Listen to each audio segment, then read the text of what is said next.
పెళ్ళైనా పండగైనా వేడుక ఏదైనా పట్టుచీరల ప్రత్యేక వేదిక వారాహి సిల్క్స్. సాంప్రదాయానికి సౌందర్యానికి వారధి. చిత్రం మనమందరం ఇష్టపడి ఎగబడి చూసేది. కొన్ని మనల్ని నవ్విస్తాయి, కొన్ని మనల్ని ఏడిపిస్తాయి, కొన్ని మనల్ని వేరే ప్రపంచానికి తీసుకెళ్తాయి. అలాంటి చిత్రాల వెనకాల ఉండే ఎన్నో కథల్ని, కనిపించని వ్యధల్ని, ఆనందాలని మీ ముందుకు తీసుకొచ్చే ప్రయత్నమే ఈ చిత్రం వెనుక మర్మం పాడ్కాస్ట్. నేను మీకు తెలుసు, నా స్థానం మీ మనసు అని బాలయ్య గారిని అన్స్టాపబుల్గా నిలిపిన క్రాఫ్ట్స్ మాస్టర్, ఎన్నో సినిమాలకి కథలను అందించి ఆనందింపజేసిన సక్సెస్ఫుల్ రైటర్ దేవిఎస్ రవి గారు. ఈయన పెన్నుకి చమత్కారం ఎక్కువ, ఫిలాసఫీని పిల్లలకు కూడా అర్థమయ్యేలా చెప్పడం ఆయనకి మక్కువ. ఆయన ఒక రైటరే కాదు, డైరెక్టర్, యాక్టర్, ప్రొడ్యూసర్ కూడా. ఈరోజు మనం ఆయనతో చిత్రం వెనుక ఉండే మర్మాన్ని తెలుసుకుందాం. ఎలా సార్ అన్స్టాపబుల్ ఎలా అవుతుంది సార్? అదొక అదృష్టం నా జీవితంలో, అది నా జీవితానికి అయిపోయాలి. అది రైటర్ అవ్వాలన్న ఆలోచన ఎట్లా స్టార్ట్ అయింది? చిన్నప్పటి నుంచి. దానికి కారణం ఏంటంటే సత్యానంద్ గారు పరుచూరి బ్రదర్స్ వచ్చేటప్పుడు. ఫ్యూచర్ ఆఫ్ ద రైటింగ్ ఎట్లా ఉంటుంది అంటారు సార్? ఏఐ అనేది చాలా పెరిగిపోయింది. ఏ కథ చెప్తుంది, అవును, ఏ డైలాగులు రాస్తుంది, కానీ అలవైకుంఠపురంలో లేటెస్ట్ ఇండస్ట్రీ హిట్ కదా. వీడి సొమ్ము వీడిది కాదని చెప్పి బయట కేజీఎఫ్ బోరు కొట్టినప్పుడల్లా వాళ్ళ అమ్మ నాన్న ఏం తీశారు సార్. క్లాసిక్ సినిమాలు తగ్గిపోయాయి, కమర్షియల్ గా సినిమా. దిల్ రాజు గారు ఒకసారి చెప్పాడు, నేను ఇదివరకు రోజులు నాకు డబ్బులు ఎప్పుడు కావాల్సి వచ్చినప్పుడు ఒకసారి తొలి ప్రేమ రిలీజ్ చేసాను మళ్ళీ అని. పాన్ ఇండియా మూవీస్ అంటే 5-6 భాషల్లో రిలీజ్ అవ్వడమేనా? ఒకప్పుడు సినిమా టైటిల్ కింద క్యాప్షన్లు ఉండేవి, ఇప్పుడు భాషలు ఉంటాయి. కథ గొప్పదా, స్క్రీన్ ప్లే గొప్పదా? అంటే ఫ్లాష్ బ్యాక్ చెప్పచ్చు. ఇవన్నీ యాక్టర్స్ లో నెపోటిజం ఉంది అని అంటారు, అలాగే రైటర్స్ లో కూడా నెపోటిజం. తరుణ్ భాస్కర్ ఎవడు, సందీప్ రెడ్డి వంగ గారు ఎవరు, ఓడిపోయిన వాడు. సార్ ఇప్పుడు మీది, హరీష్ శంకర్ గారిది, రవితేజ గారి మధ్యలో ర్యాప్ అండ్ ఫ్రెండ్షిప్ ఎట్లా ఉంటుంది సార్? రవితేజ గారితో వచ్చి మేజర్ దిందా తిడతాడు, ఇలా మారు అంటాడు. ఆయనలో డిసిప్లిన్ ఉండాలని ఆయన డిమాండ్ చేస్తాడు. 7-5 వస్తే హర్ట్ అయిపోతారు. ఎక్కడ ఎవరికి ట్రాఫిక్లు ఉండవు, మీకు ఒక్కడికే ట్రాఫిక్. హాయ్ సార్, ఎలా ఉన్నారు? సూపర్. ఎలా ఇప్పుడు సార్ మన podcast is about screen writing, behind the movies ఏం జరుగుతాయి అనే దాని మీద సార్. పర్ఫెక్ట్. సార్ అసలు మీకు రైటర్ అవ్వాలన్న ఆలోచన ఎట్లా స్టార్ట్ అయింది, ఎప్పుడు వచ్చింది సార్? రైటర్ అవ్వాలన్న ఆలోచన ఎప్పటి నుంచి, చిన్నప్పటి నుంచి స్టార్ట్. అలా చిన్నప్పటి నుంచి ఊహ తెలిసినప్పటి నుంచి రైటర్ అవుదాం అనే ఆలోచన ఉంది.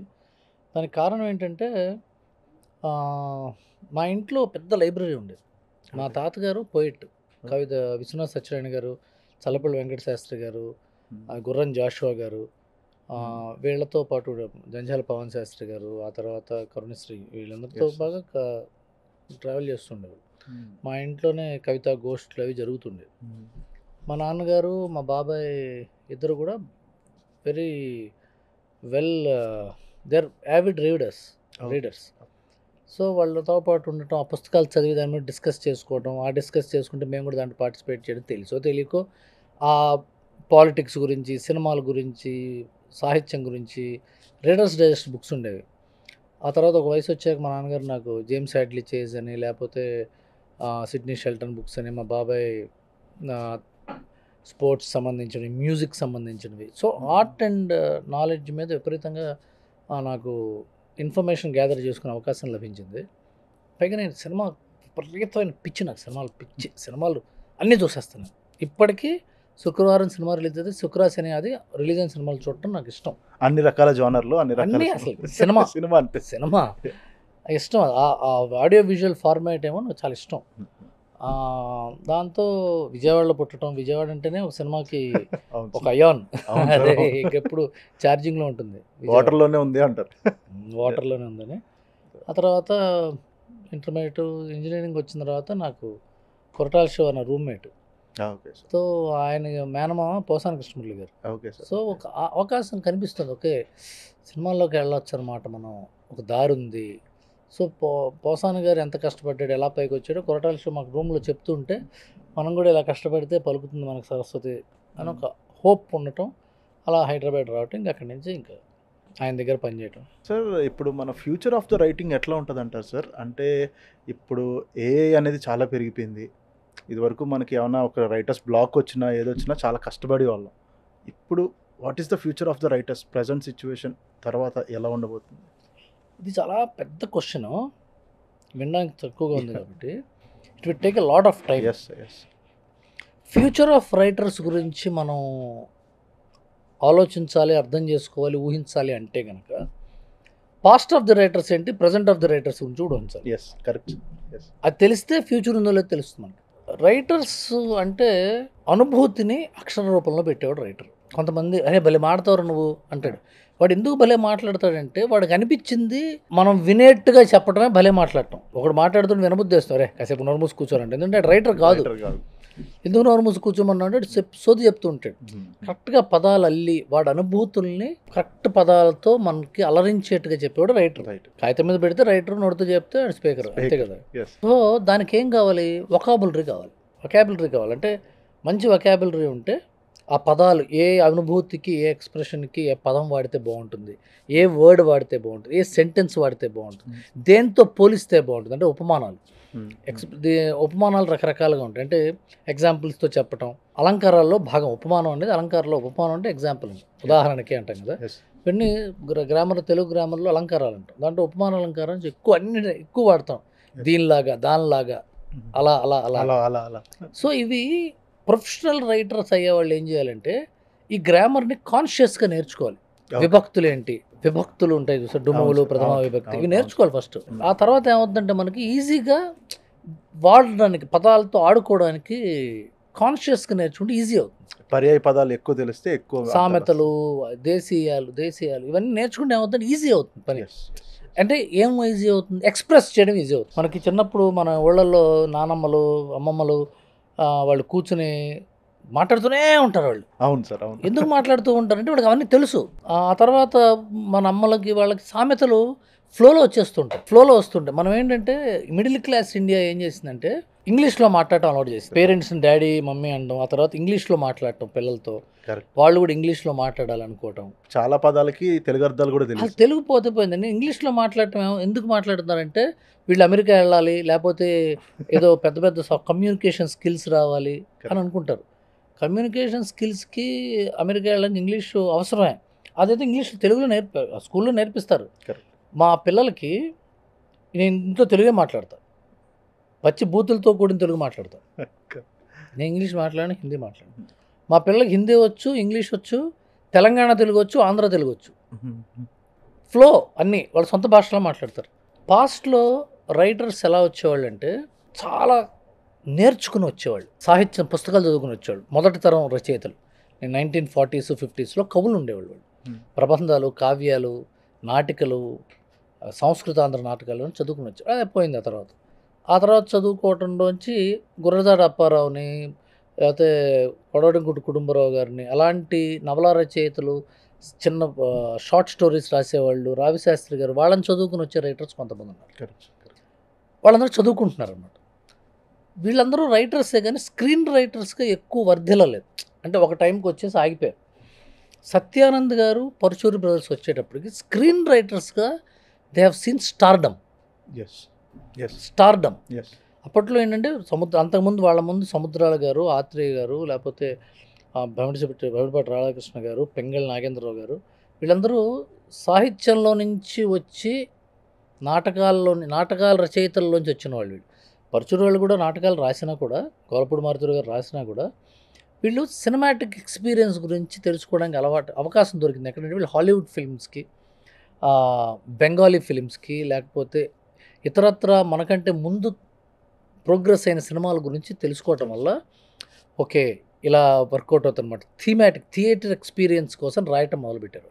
That is called screen writing అయింది, థియేటర్ ఎక్స్పీరియన్స్. ఆ తర్వాత ఏమైందంటే ఈ రైటర్స్ చాలా స్టార్డమ్ అనుభవించారు. స్టార్డమ్ అనుభవించిన తర్వాత ఆ రైటర్స్ రాసిన స్క్రిప్ట్లు సక్సెస్ అవటం, డైరెక్టర్స్ వాటిని తీసుకొని చేయటం అయింది. ఆ తర్వాత 1989లో శివ వచ్చింది. శివకి ముందు విశ్వనాథ్ గారు, బాలచంద్ర గారు, భారతీరాజా గారు, మహేంద్రన్ గారు తమిళ్లో, శివతో రామ్ గోపాల్ వర్మ గారు, మణిరత్నం గారు, వీళ్ళందరూ కూడా డిఫరెంట్ కైండ్ ఆఫ్ డైరెక్టర్స్. వీళ్ళు ఏమవుతారంటే వీళ్ళు ఆటియర్ థియరీ అంటారు వీటిని. It's called auteur theory. వీళ్ళు ఏంటి, కెమెరాని ఒక యాక్టర్, ఒక ఆర్టిస్ట్గా, ఒక క్యారెక్టర్గా ఊహించుకుంటూ సినిమా తీస్తారు వీళ్ళు. కెమెరా కదులుతుంది, కెమెరా ఫోకస్ షిఫ్ట్ అవుతుంది, ఫోకస్ అవుతుంది, అంటే ఒక ఎక్స్పీరియన్స్ క్రియేట్ చేయడం. ఉన్న పుస్తకాల్లోంచి స్క్రిప్ట్ని తీసి మరి వైడ్ యాంగిల్ పెట్టు, ఇప్పుడు వీళ్ళు మాట్లాడుతుంటే ఇతని మీద పెట్టు, సజెషన్ పెట్టి ఇతనితో మాట్లాడుతుంటే ఇతని షోల్డర్ పెట్టు, అందరూ కనిపించాలంటే ఇది పెట్టు, ఇలా కాదు. కెమెరాతో పాటు మీరు శివలో చూస్తే ఎక్కువ తెలుస్తుంది, కెమెరాతో పాటు మూవ్ అవుతుంది. సో అది ఆ ఆటియర్ థియరీ శివతో సక్సెస్ అవటం, అంతకు ముందు కూడా ఉంది, కానీ auteur theory of film making success అవటం వల్ల డైరెక్టర్కి సక్సెస్ స్కిల్ కాకుండా అతనికి ఒక సపరేట్ పోయిటరీ మొదలైంది. ఇతను this kind of director, this kind of Krishna Vamsi kind of director, Teja, Vinayak, వీళ్ళ స్టైల్ ఆఫ్ పూరి జగన్నాథ్, వీళ్ళ స్టైల్ ఆఫ్ ఫిల్మ్స్ వచ్చినాయి. కరెక్ట్. ఆ తర్వాత వాళ్ళు కూడా కమర్షియల్ పందాలో పడవచ్చు, కానీ మొదలు పెట్టినప్పుడు మాత్రం డిస్టింక్ట్. వినాయక్ సినిమా అంటే ఇలా ఉంటుందని మాకు తెలుసు, శివ అంటే ఇలా ఉంటుందని తెలుసు. సో వీళ్ళ డైరెక్టర్స్కి ఒక థియరీ వచ్చేప్పటికి వాళ్ళు ఏం చేశారంటే రైటర్స్ని తమకు కావాల్సినట్టు రాయించుకోవడం మొదలుపెట్టారు. సుకుమార్, త్రివిక్రమ్, వాళ్ళ పుస్తకాలు, వాళ్ళ సినిమాలు తెలుస్తాయి, వాళ్ళకి కావాల్సినట్టుగా రైటర్స్ని రాయించుకోవడం మొదలుపెట్టారు. ఐడియా చెప్పాడండి, కూర్చుని అందరం వర్క్ చేసాం, అయితే ఒక ఐడియా ఉంది, దాని మీద నా స్టైల్లో మార్చుకున్నాను, నా స్టైల్లోని పదాలు వింటారు. అవును సార్. ఇది హిందీలో ఉంది, హాలీవుడ్లో ఉంది, స్పిల్బర్గ్ నుంచి. యాక్చువల్గా దీనికి పితామహుడు ఆల్ఫ్రెడ్ హిచ్కాక్. ఆటియర్ థియరీ మీరు గూగుల్లో, వికీపీడియా చూసి తెలుస్తుంది. సో వీళ్ళు వచ్చేటప్పటికి ఏమవుతుందంటే రైటర్స్ సెకండ్ ఫీడ్, వీళ్ళు ఇండిపెండెన్స్ సెక్టార్ కాకుండా డైరెక్టర్స్కి అనుబంధ సెక్టార్ అయిపోయింది రైటింగ్. ఒకప్పుడు డైరెక్టర్లు చాలామంది ఉండేవాళ్ళు, హీరో దగ్గరికి వెళ్ళి సార్ నెక్స్ట్ ఏం చేద్దాం అంటే కత్తెచ్చుకో, పరశురాళ్ళ దగ్గర, సత్యానంద్ దగ్గర కొత్త రైటర్లు ఎవరు వచ్చారట, అదే మోదుకూరి జాన్సన్, ఎవరో రైటర్ల దగ్గర కత్తెచ్చుకునేవాళ్ళు. ఇప్పుడు అలా కాదు. అవును సార్. ఆ డైరెక్టర్తో చేయాలని ఒకసారి అంటున్నారు హీరోలు, ప్రొడ్యూసర్లు. అవును సార్. సో డైరెక్టర్కి అనుబంధ విభాగం అయిపోయింది రచన అనేది. అనుబంధ విభాగం అయ్యేటప్పటికి ఏంటంటే ఒక రచయిత ఆ డైరెక్టర్తో పాటు ట్రావెల్ అవ్వడం మొదలైంది. అప్పుడు ఏంటి, ఆ డైరెక్టర్ టేస్ట్ ప్రకారం ఈ రచయిత పనిచేయాల్సి వచ్చినప్పుడు ఈ డైరెక్టర్కి ఏది నచ్చుతుందో ఆ నాలెడ్జ్ సంపాదించుకోవడానికి ఈ రైటరు ఆలోచిస్తున్నాడు. ఇంతకుముందు రైటర్లు ఏం చేశారు, మొత్తం అంతా నాలెడ్జ్ ఉండేది వాళ్ళకి, మొత్తం లిటరేచర్ అంతా నేర్చుకుని వచ్చేవాళ్ళు కదా. ఆ తర్వాత ఏంటి, స్క్రీన్ రైటింగ్ నేర్చుకునే రైటర్లు వచ్చారు. నేను మీకు చెప్తుంటే ఇప్పుడు ఏంటి, ఏ డైరెక్టర్ కావాలంటే ఆ డైరెక్టర్కి సంబంధించిన నాలెడ్జే. ఇప్పుడు ఫర్ ఎగ్జాంపుల్ సుకుమార్ దగ్గర రైటర్లు అనుకోండి, ఆ విలేజ్ బ్యాక్డ్రాప్, ఆ క్యారెక్టరైజేషన్స్, ఆ మైండ్ సెట్, తెలివితేటలు, అలాంటి గురించి ఆలోచించడం, దాని మీద ఎక్సర్సైజ్ చేయటం, దాని మీద సీన్ చెప్పి డైరెక్టర్ని ఇన్స్పైర్ చేయటం, దాని నుంచి ఇంప్రెస్ చేయటం ఉంటాయి. అంటే కరెక్ట్ మెడికల్ ఫీల్డ్లో ఆలోచిస్తే ఒకప్పుడు ఫిజిషియన్, సర్జన్ ఇద్దరే ఉండేవాడు. ఆ తర్వాత స్పెషాలిటీ కార్డియాకు, లివరు, తర్వాత సూపర్ స్పెషాలిటీ. ఇదివరకు ఆర్థోపెడిక్ వాడే మొత్తం చట్టకి, మోకాలకి, యాంకిల్కి చేసేవాడు. ఇప్పుడు కాదు, మోకాలకు సపరేట్ ఉంటాడు, ఆ మోకాలకు కూడా చెప్పకొకడు, జాయింట్ ఒకడు, లెగమెంట్ ఒకడు ఉంటారు. అలాగే రైటర్స్ కూడా అలా అయిపోయారు. సో ఇప్పుడు సూపర్ స్పెషాలిటీ రైటర్స్ వచ్చారు. శ్రీనోవేట్ల గారు అంటే ఒక రైటర్స్, ఇలాంటి వాళ్ళ రైటర్. ఇప్పుడు మనకి ఎందుకంటే తెలుగులో మాట్లాడుకుంటున్నాం కాబట్టి తెలుగు డైరెక్టర్లు వాళ్ళ విధానాలు చెప్పడం. అదే ఇప్పుడు బాంబేలో కూడా రోహిత్ శెట్టికి, ఫర్హాద్ జమాన్ అని వాళ్ళ రైటర్స్ ఉంటారు, ఎందుకంటే ఆయన style of writers. So it will be easy. ఆ ఆటియర్ థియరీ నుంచి వచ్చిన ఎవల్యూషన్లో భాగంగా ఇలా జరిగింది. ఆ తర్వాత సూపర్ స్పెషాలిటీ రైటర్లు వచ్చినప్పటికి వాళ్ళకి అన్ని కథలు రాయలేకపోవడం, అలా అయ్యేటప్పటికి వాళ్ళు ఎంతసేపు మనిషికి ఎవల్యూషన్ అనేది ఒక న్యాచురల్ ప్రాసెస్. ఈ సూపర్ స్పెషాలిటీ రైటర్లు ఉండేటప్పుడు వీళ్ళు అనుబంధ విభాగంగా ఉందాం మనం డైరెక్టర్కి, మనం డైరెక్టర్కి ఎందుకు కాకూడదు అనేది వచ్చింది. అవును సార్. సో వీళ్ళు ఎక్కువ డైరెక్టర్ అవుదాం అనుకుంటున్నారు రైటర్స్. డైరెక్టర్కి వచ్చే చార్ము, డైరెక్టర్కి వచ్చే కరిస్మా, డైరెక్టర్కి వచ్చే డబ్బు, ఆ థ్రిల్లు బాగుంటుంది కదా. అవును సార్. సో రైటర్లు కూడా మనం కూడా టీం పెట్టుకుందాం రైటర్లుగా. నాకు ఒక స్పెషాలిటీ ఉంటుంది, రైటర్ని పెట్టుకుంటే టీం. అలాంటి సైకలాజికల్ ఆలోచన, గ్రోత్ థాట్స్ వస్తాయి. అసలు విపరీతమైన నాలెడ్జ్ నుంచి రైటర్లు స్క్రీన్ రైటింగ్కి వచ్చి అక్కడి నుంచి సూపర్ స్పెషాలిటీకి అయిపోయి ఆ తర్వాత ఈ జానర్ రైటర్లు వచ్చేసారు. కరెక్ట్. ఇలా రావడం వల్ల ఏమైందంటే వీళ్ళ నాలెడ్జ్, ఇప్పుడు రొమాంటిక్ సినిమాలు రాసే రైటర్ ఉన్నాడు అనుకోండి, యాక్షన్ సినిమా ఉంది సార్ చూస్తారా కొత్తగా వచ్చిందా, మనకి యాక్షన్ పడతాయా అంటాడు. కామెడీ సినిమాలు చూసేవాళ్ళు ఏడుపు కొట్టు సినిమాలు చూడరు. అవును సార్. సో అన్ని రకాల సినిమాలు ఆస్వాదించడం, అన్ని రకాల ఎమోషన్స్ని అర్థం చేసుకోవటం, అన్ని రకాల ఎమోషన్కి సంబంధించిన లిటరేచర్ చదవటం, అన్ని రకాల సినిమాలకు సంబంధించిన చదవటం, చూడటం సినిమాలు ఇవన్నీ ఉంటే కంప్లీట్ రైటర్లు అవుతారు. ఇప్పుడు సూపర్ స్పెషాలిటీ రైటర్స్ వచ్చారు, అవును సార్, ఇది మీరు గమనించుంటారు మీరు. Correct sir. ఇప్పుడు ఏంటంటే సార్ ఈ జానర్కి ఈ జానర్ని స్టిక్ అయిపోతున్నారు. ప్లస్ ఏంటంటే సార్ రైటర్ అనేది ఎంత ఇంపాక్ట్ ఇస్తుందో సినిమాకి తెలియకుండా డైరెక్టర్ అనే వాటికి అనుసంధానంగానే రైటర్ రాస్తున్నారు సార్. రైటర్కి ఒక సెపరేట్ ఇండివిజువాలిటీ అనేది లేకుండా లేదు, ఇప్పుడైతే రైటర్కి సపరేట్ షాప్ లేదు. రైటర్ ఇంపాక్ట్ ఎంత ఉంటుంది సార్? చాలా ఎక్కువ ఉండాలి. అదే డైరెక్టర్ ఏం చెప్తే దాన్ని బట్టే రాయడంతో అక్కడ ఆగిపోతున్నారు. కానీ ఇప్పుడు రైటర్ చెప్పింది ఎంతవరకు డైరెక్టర్ తీసుకుని చేంజ్ చేయగలుగుతారు సార్? ఇప్పుడు ఇది ఇంకో పెద్ద క్వశ్చన్ పర్వాలేదు, పెద్ద పెద్ద నో ప్రాబ్లం సార్. ఇప్పుడు రైటర్ అంటే కథ, మాటలు, స్క్రీన్ ప్లే. కథ ఈజీ యాక్చువల్గా, డైలాగులు ఇంకా ఈజీ. మనం మాట్లాడుకునేది ఒకప్పుడైతే ఒక గ్రాంధికంగా రాయాల్సి వచ్చేది, డ్రామాటిక్గా రాయాల్సి వచ్చేది. ఇప్పుడు ఉన్నదని మాట్లాడుకోవటం అవును సార్, పొడి పొడిగా వచ్చేసింది. దాంట్లో కొద్దిగా ఫన్ ఉండటం, కొద్దిగా డ్రామా యాడ్ చేయటం, అదేదో జరుగుతుంది. కథ కూడా సమస్య ఉంటే కథ ఉంటుంది. ఒకడు కథ చెప్పేటప్పుడు దాంట్లో ఏదైనా సమస్య ఉంది అంటే అది కథే, దాన్ని రిపేర్లు చేసుకుంటాం. ఆ రిపేర్లు చేసుకునే వ్యవహారాన్ని స్క్రీన్ ప్లే అంటారు. ఈ స్క్రీన్ ప్లే అనేది మళ్ళీ ఒక్కొక్క డైరెక్టర్ కథ చెప్పే విధానం, అతను ఇంతకుముందు సక్సెస్ అయినట్టుగానే చెప్దాం అనుకుంటాడు. అతను మళ్ళీ కొత్త రకంగా చెప్తే ఎందుకు వచ్చినా కూడా మనకి కమర్షియల్ ఈక్వేషన్స్లో ఇంత డబ్బు పెట్టినప్పుడు, ఇంత ఇన్వెస్ట్మెంటు, ఎనర్జీస్, రిస్క్స్ ఉన్నప్పుడు మనం ఆల్రెడీ వర్కౌట్ అయిన విధానాన్ని మళ్ళీ చేద్దాం అనుకుంటాం. కొత్తదనం ఎందుకులే, ఫార్ములా అది పక్కవాడు ఏమంటాడంటే క్లీషేగా ఉందంటాడు. Cliche means what? చాలా సార్లు తీసేసిందని క్లీషే అంటారు. చాలా సార్లు ఎందుకు తీశారు? చాలా సార్లు వర్కౌట్ అయింది కాబట్టి తీశారు. అంతే కదా. మన దగ్గరకు వచ్చేటప్పుడు మళ్ళీ అదే చేస్తాం, పక్కన చేస్తే అది సార్ డెఫినెట్. ఇప్పుడు ఈ స్క్రీన్ ప్లే రైటర్స్కి ఏంటంటే వీళ్ళకి చాలా నాలెడ్జ్ ఉండాలి. వీళ్ళు సీన్లు చెప్పక్కర్లా. కథ ఇప్పుడు ఇటు నుంచి ఇటు వెళ్తే కథ ఎప్పుడు చూస్తాం సినిమా, ఇంట్రెస్ట్ ఉండాలి. ఇంట్రెస్ట్ అంటే ఏంటంటే ముందు జరిగేది తెలియకపోవడం, స్పాట్ ఇంట్రెస్ట్. తర్వాత ఏం జరుగుతుంది తెలిసింది అనుకోండి, బోర్ కొడుతుంది. ల్యాగ్ రా అంట. మనం ల్యాగ్ అనేది ఎందుకు వాడతాం సార్? మీరు చెప్పేది నాకు తెలిసిపోయింది అనుకోండి, ఆయన చెప్తుంటే ల్యాగ్ అంటాం. ల్యాగ్ చెప్పక పాయింట్ రా అంటాం. అంటే ఏంటి, మాకు తెలిసిపోతుంది, లేదా ఇంట్రెస్ట్ పోతుంది మీరు చెప్పేది. మీరు నన్ను అప్పడగలనుకోండి సార్, నేను చెప్తూ పాయింట్కి రా అంట. ఏం కావాలి నీకు ఎండ్ ఆఫ్ ద డే? నస. లేదంటే అప్పు అడిగిన తర్వాత నేను ఇస్తానన్న తర్వాత కూడా మీరు మీకున్న అవసరాలు చెప్తుంటే ల్యాగ్ వద్దమ్మా ఇస్తాను కదా అంట కదా. ఇప్పుడు నేను మీకు వచ్చి కాలు నొప్పి అనుకోండి, మందు వేసుకో అంటారు మీరు. అంటే కాలు నొప్పి ఎందుకు అంతే నాకెందుకు? So this is lag. ఇది ల్యాగ్ లేకుండా ఇంట్రెస్టింగ్గా నిర్మించడంలో స్క్రీన్ ప్లే రైటర్ల బాధ్యత చాలా ఎక్కువ ఉంటుంది.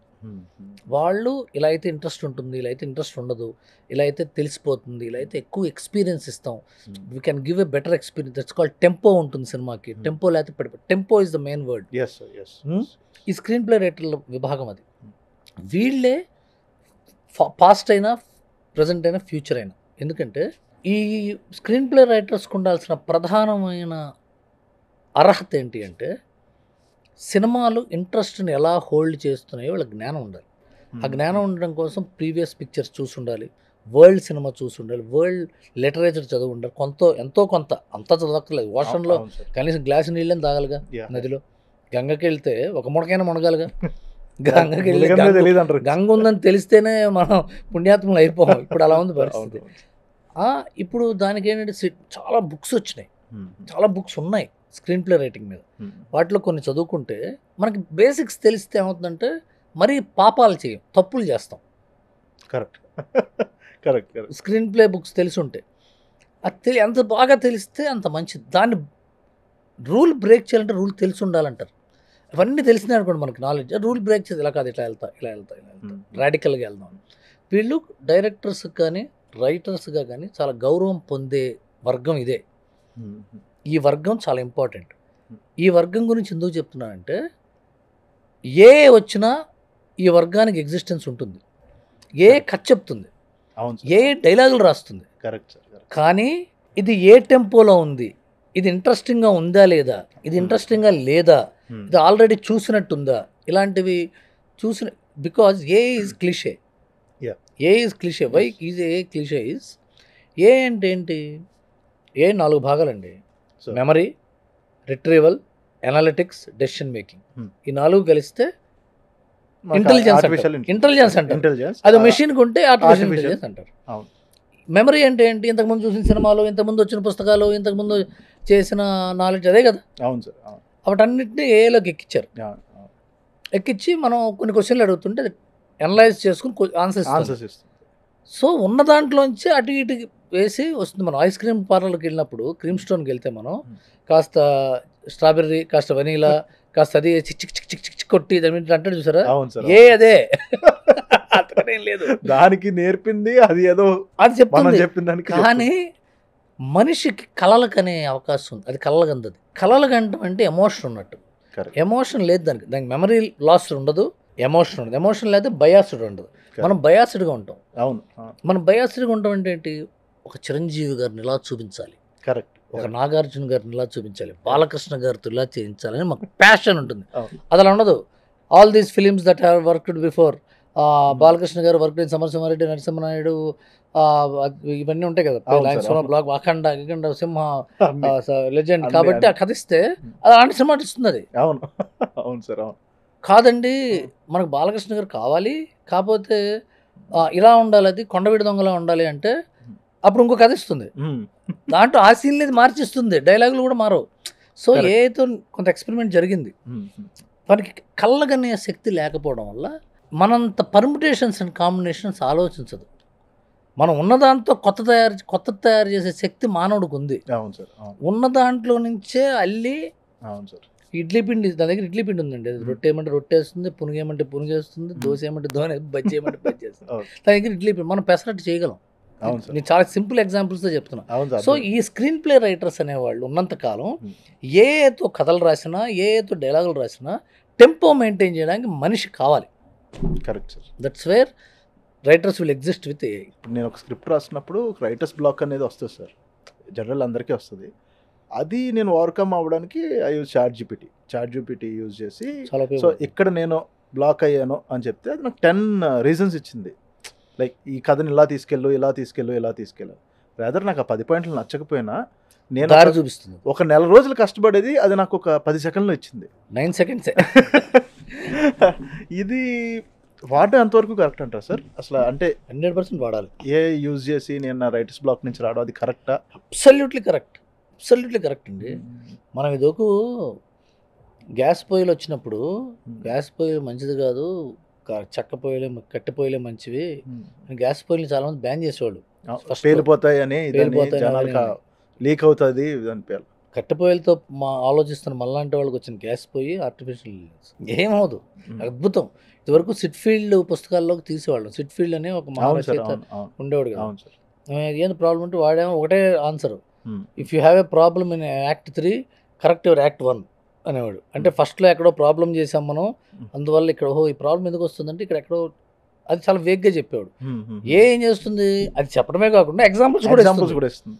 అక్కడ కావాలంటే అది కరెక్ట్ చేసుకుంటుంది. సిట్ ఫీల్డ్ వచ్చి మనం ముందు కూర్చొని ఆన్సర్ ఆన్సర్ చెప్పి చెప్తున్నారు ఫ్రీగా పరచూరు గోపాలకృష్ణ గారు మాకు క్లాస్ చెప్పినట్టు సార్. ఇప్పుడు మీరు అన్నట్టు మార్కెట్లో ఇప్పుడు సిట్ ఫీల్డ్స్ ఉన్నాయి, ఇలా నంబర్ చాలా మంది ఆఫ్ ఉన్నారు. Books. Any specific kind of format sir? ఇప్పుడు మీరు అప్కమింగ్ రైటర్స్ కానీ ఎవరైనా కథలు రాయాలనుకున్న వాళ్ళకి కానీ ఈ ఫార్మేట్ తీసుకుంటే మీకు ఈజీగా ఉంటుంది అని ఎనీ స్పెసిఫిక్ ఫార్మేట్ ఉందా సార్? నాకు ఫార్మేట్ ఉంది సార్. ఎందుకు వచ్చిందో చెప్తా. ఈ పుస్తకాలు రాసే వాళ్ళందరూ ఫెయిల్డ్ స్క్రీన్ రైటర్స్. అంటే మీరు నవల్స్ రాసే వాళ్ళు అంటున్నారా సార్? ఈ సిట్ ఫీల్డ్ ఫీల్డ్స్ సినిమా తీస్తే అటర్ ఫ్లాప్ అయింది. ఏంటంటే మనకి మామూలుగా అంటాం కదా, ఏదైనా పని చేద్దాం రా, అయితే విక్టరీ వస్తుంది, లేకపోతే ఎక్స్పీరియన్స్ వస్తుందంట. అయితే గెలుస్తాం, లేకపోతే అనుభవం వస్తుంది. వీళ్ళందరూ అనుభవంతో రాసిన పుస్తకాలు రాశారు. అయితే సినిమా నేను అర్థం చేసుకుంది ఉంటుంది. నేను డైరెక్షన్లో సినిమాటోగ్రఫీలో పుస్తకాలు చదివిన 5 C's ఆఫ్ సినిమాటోగ్రఫీ అని ఉంటుంది. 5 C's అంటారు. Close up, cutting, continuity, camera angle. అలా నేను రైటింగ్లో 5 C's పెట్టుకున్నాను. అదేంటంటే క్యారెక్టర్, ముందు క్యారెక్టర్ మీద కథ రాయాలిగా. మనిషి క్యారెక్టర్, ఒక ఊరో, ఒక ప్రాంతము, ఒక దయ్యమో, లేకపోతే ఒక ఏదో క్యారెక్టర్, ఒక పరిస్థితో, అది కూడా క్యారెక్టరే. ఒక క్యారెక్టర్ ఫస్ట్ C. అది సెకండ్ C కాజ్, ఈ కథ ఎందుకు మొదలవుతుంది? కాజ్ ఉండాలిగా, లేటెస్ట్గా కాజ్ ఉండాలి. ప్రతి కథకి ఒక కాజ్ లేకపోతే కథ మొదలవుతుంది. ఎస్, కారణం మనం కాజ్ అంటాం ఒకసారి, లేకపోతే ఇన్సైటింగ్ ఇన్సిడెంట్ అంటాం ఒకసారి, దాన్ని సమస్య. ఇలాంటి సిచ్యువేషన్ లేకపోతే కథ జరగదు. ఇప్పుడు cause of the story Ala Vaikunthapuram ఏంటి? బిడ్డలు మార్చడం. ఎస్, అక్కడి నుంచే కథ అంతా మొదలైంది, అక్కడి నుంచే కథ ఎండ్ అయింది కూడా.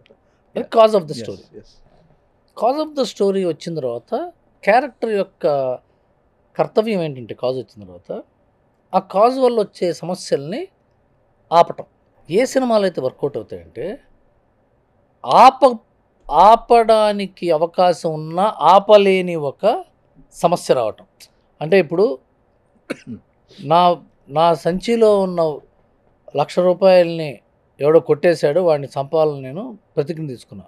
కానీ ఆ తర్వాత తెలిసింది వాడు నా కొడుకుని. ఎట్లా? నేను చంపచ్చు కానీ చంపలేనే.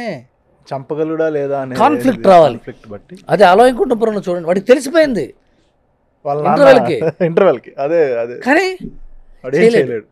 కాన్ఫ్లిక్ట్, అప్పుడు డ్రామా పెరుగుతుంది. ఎస్, ఆ తర్వాత వచ్చే ఇంపార్టెంట్ మ్యాటర్ ఏంటంటే, most important in any film, ఇది ఉంటేనే సినిమా లేకపోతే లేదు, క్రైసిస్. అదేంటంటే ఇది అతను వచ్చి ఈ కాన్ఫ్లిక్ట్, ఈ కాజ్ వల్ల వచ్చే సమస్యని ఈ కాన్ఫ్లిక్ట్ వల్ల ఆగిపోతున్నాడు పూర్తి చేయలేక. కానీ దానివల్ల ఎంతో కష్టపడుతున్నాడు, ఎంతో కష్టపడుతున్నాడు. కుటుంబం విరిగిపోతుంది, పడిపోతున్నాడు. అయ్యో అరే రే వీడు ఎంత బాధపడుతున్నాడో మనకు అనిపించాలి. కరెక్ట్. ఎన్ని కష్టాలు పడుతున్నాడు, ఎన్ని కష్టాలు. ఆ తర్వాత వాడు ఎవరిని కొట్టినా ఎవరిని చంపినా మనం చూస్తాం. ఈ క్రైసిస్ అనేది ఎందుకు ఇంపార్టెంట్ అని నేను ఫీల్ అవుతున్నాను అంటే, చాలా చోట్ల చెప్పాను క్లాసెస్లో, మీకు ఈ పాడ్కాస్ట్ రూపంలో చెప్పాలి. నేను ఎలా ఇది అర్థం చేసుకున్నాను, చాలా అందరికీ తెలిసి ఉంటుంది, నేను అర్థం చేసుకున్నాను. మీ వెర్షన్ ఆఫ్ క్రైసిస్. మన ఇంట్లో అందరం ఉంటాం సార్. సార్, మన నైబర్స్ లేకపోతే ఎదురింటి వాళ్ళు, పక్కింటి వాళ్ళు, చుట్టాలు ఎవరో వచ్చి మనకు శుభలేఖ ఇస్తారు. మా అబ్బాయి పెళ్ళి అండి, మా అమ్మాయి పెళ్ళి, లేకపోతే మా ఇంట్లో గృహప్రవేశం, మా ఇది అదే వస్తామండి బిల్లాళ్ళే అంటాం. మనం బ్యాగ్ సర్దుకుంటాం, వెళ్తాం, లేకపోతే లేదు, పట్టించుకోం, అంతే. ఆ గంటకే అయిపోతుంది. అదే ఆ శుభలాగా ఇచ్చిన వాడు తాలూకా ఇంట్లో ఎక్కడో చోట వాళ్ళ అమ్మాయి ఎవరితోనో ఎలోపండి అని అనుకో, ఎంత ఇంట్రెస్టింగ్గా వింటామండి మ్యాటరు. మన పని ఆపుకుని మరి ఉంటుంది. జనరల్ హ్యూమన్ సైకాలజీ వెళ్ళకుండా పని వింటాం లేదా మనం? ఏంటో సార్, అంటే మనకి తెలిసిన వాడింటో కష్టం మనకి ఇంట్రెస్ట్, అవునా కదా? ప్లస్ అటు మన పక్కింటోడు వల్ల ఇంకా అంటే మనకి ఎంత క్లోజ్ అయితే అంత ఇంట్రెస్ట్. Correct sir, correct.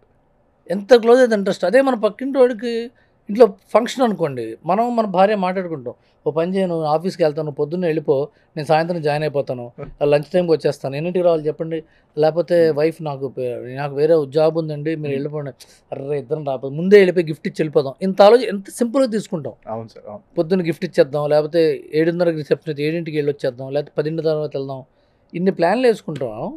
కష్టం వస్తే మాత్రం కాఫీకి పెట్టుకుని కాగుతూ మరీ డిస్కస్ చేస్తాం కష్టాన్ని. సో నాకు అర్థం ఏంటంటే, అవతల వాడి క్రైసిస్ మనకి కిక్కు. చాలా మంది తిట్టుకుంటారు కానీ ఇది నిజం సార్, ఇది పచ్చి నిజం. ఆ తర్వాత నేను చూస్తే టీవీల్లో 500 ఎపిసోడ్లు, 600 ఎపిసోడ్లు, 1000 ఎపిసోడ్లు వచ్చి ఎప్పుడండి మీరు ఇంకా నెక్స్ట్ ఎపిసోడ్ అని కొట్టుకు చచ్చిపోతుంటారు సీరియల్స్. అవన్నీ కష్టాలే, సీరియల్లో అన్ని కష్టాలు, కష్టమే. ఎందుకంటే ఇతని పెళ్ళం కానీ అతనికి పెళ్ళమే, అతని పెళ్ళం ఇతనికి చెల్లి, ఇతని కష్టాలు అతనికి. ఈ వాళ్ళందరూ చక్కగా పట్టు చీరలు కట్టుకుని నగలు పెట్టుకుని లిప్స్టిక్ వేసుకుని ఏడుస్తూ ఉంటారు. ఈ కష్టాలు అనేవి ఎంత ఆడవాళ్ళు చూస్తూ ఉంటారంటే, పాపం వాడికి అట్లా ఎందుటే, వాడు ఎంత దుర్మార్గుడు, వాడు చంపేయాలి కదా అని ఏడుస్తుంటారు ఇంట్లో. మీరు చూస్తే గమనిస్తే మా అమ్మమ్మ వాళ్ళు కూడా సార్ టీవీలో సీరియల్ వస్తుంటారు, చంపేయాలంటుంటారు, చంపేయాలంటారు లేదా? అంటే ఆ కష్టాలు మనకి కిక్కు, అవునా? అవును సార్. సో కష్టం అనేది ఎక్కువ ఎంజాయ్ చేస్తారు. ఆ కష్టం ఎంజాయ్ చేయాలంటే ఆడియన్స్ ముందు క్యారెక్టర్ మీద ఇన్వెస్ట్ చేయాలి. మన పక్కింటి వాళ్ళు ఎంత క్లోజో, మన టీవీ సీరియల్స్లో క్యారెక్టర్ ఎంత క్లోజో, మన చుట్టాలు ఎంత మనకి ఇష్టమో, మన ఫ్రెండ్స్ ఎంత ఇంట్రెస్టో, క్యారెక్టర్ని మనం అంత లవ్ చేయాలి. విపరీతంగా ఎంజాయ్ చేస్తున్నాం అంటే ఇంట్రెస్ట్ చూపిస్తాం. అది ఎంజాయ్ అని మనం అనుకోం. మనం ఏం తీసాడరా సినిమా అంటావు. సాగర సంగమం క్లాసిక్ కదా, అవును సార్, అవును వాడికి అన్ని కష్టాలే సార్. అవును అవును సార్, వాడంత కష్టం ఎవడు చూడ్డు. అవును అవును తాగుబోతు, వాడు ప్రేమించిన అమ్మాయి మొగుడు తిరిగి వచ్చేస్తాడు, వాడు డ్యాన్స్ వేయలేడు, వాడికి సర్టిఫికేట్ ఢిల్లీకి వాడికి అవార్డు వచ్చిన, ఢిల్లీలో అవకాశం వచ్చిన రోజున వాడి తల్లి చచ్చిపోతుంది. ఎస్ వాడు తాగుబోతు, వాడి ఫ్రెండ్ వాడిని అసహించుకుంటాడు. ఎంత కష్టం వాడి గర్ల్ ఫ్రెండ్ అనుకున్న అమ్మాయి మొగుడు చచ్చిపోతే ఆ మొగుడు వీడు తెలియకూడదు, బొట్టు దాస్తుంటాడు. వాడి కూతురేమో వీడిని నువ్వు తాగుబోతు వెదవంటుంది, వీడి కూతురు లాంటిది. ఎన్ని కష్టాలు సార్, క్లాసిక్గా కాదా? అవును ఉం? అవును సార్, సుఖాలున్న సినిమా బ్లాక్ బస్టర్ అని ఉందా సార్? అలవైకుంఠపురంలో లేటెస్ట్ ఇండస్ట్రీ హిట్ కదా. అవును సార్, అవును అవును వీడి సొమ్ము వీడిది కాదని చెప్పి బయట వీడిని ఓ మై డాడీ అని పాడుకుంటూ తిరుగుతున్నాడు. బ్లాక్ బస్టర్గా సినిమా. అవును అవును బాహుబలి, అవును సార్, వీళ్ళ నాన్న రాజ్యం వీడిది కాకుండా చేసి వీళ్ళ అమ్మని చంపేసి వీళ్ళ అమ్మని కట్టేసి తాడ తీసి వీడేమో ఎక్కడో గూడెంలో బతుకుతున్నాడు. ట్రిపుల్ ఆర్ అంతే సార్. ట్రిపుల్ ఆర్ పిల్లని ఎత్తుకుపోయి కొట్టి కొట్టి హీరోని కాళ్ళ కొట్టి పాపం నా ఫ్రెండ్ని కొడుతున్నా అని ఏడిచి, అది బ్లాక్ బస్టర్ సాంగ్ కదా. అవును సార్, అవును అసలు దానికి రావాలి ఆస్కర్ అవార్డు. కేజీఎఫ్ కూడా ఇంకా తీసుకెళ్ళి అసలు కేజీఎఫ్ బోర్ కొట్టినప్పుడల్లా వాళ్ళ అమ్మ, నాన్న మనం తిండి లేకుండా పోతున్నాను రా, బ్రెడ్ ముక్కరా, అరే పోయేటప్పుడు మాత్రం రిచ్గా పోవాలరా అని చెప్తూ పోతుంటుంది. ఏం తీసాడు సార్. కష్టం అనేది మనకి ఇంట్రెస్ట్ అండి. సో క్రైసిస్ చాలా ఉండాలి. క్యారెక్టర్ని బిల్డ్ చేసిన తర్వాత మనం లవ్ చేసే అంత ఇంట్రెస్ట్ వచ్చిన తర్వాత క్యారెక్టర్కి. లక్కీ భాస్కర్ సినిమా చూడండి. లక్కీ భాస్కర్ సినిమాలో హీరో భార్య, కొడుకు, తండ్రికి పక్షవాతం, కొడుకుకి ఇంజనీరింగ్ చదివిస్తుంటాడు, తమ్ముడికి కూతురు చెల్లెమో కాలక్షేపానికి టీవీ చూస్తుంటుంది, అమ్మాయికి పెళ్లి చేయాలి.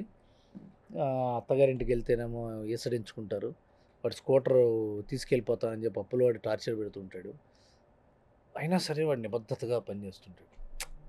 ఎంత నిబద్ధత కుర్రాడు రైడు, ఎన్ని కష్టాలు ఉన్నాయి, వీడు ఏం చేసినా పర్లేదు అని మనతో అనిపించిన తర్వాత అతను ఎన్ని క్రైమ్స్ చేస్తున్నా మనం ఎంజాయ్ చేసాం.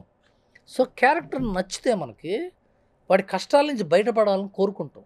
So will root for the hero. బాగా ప్రేమించాలి క్యారెక్టర్ని, బాగా కష్టపెట్టాలి.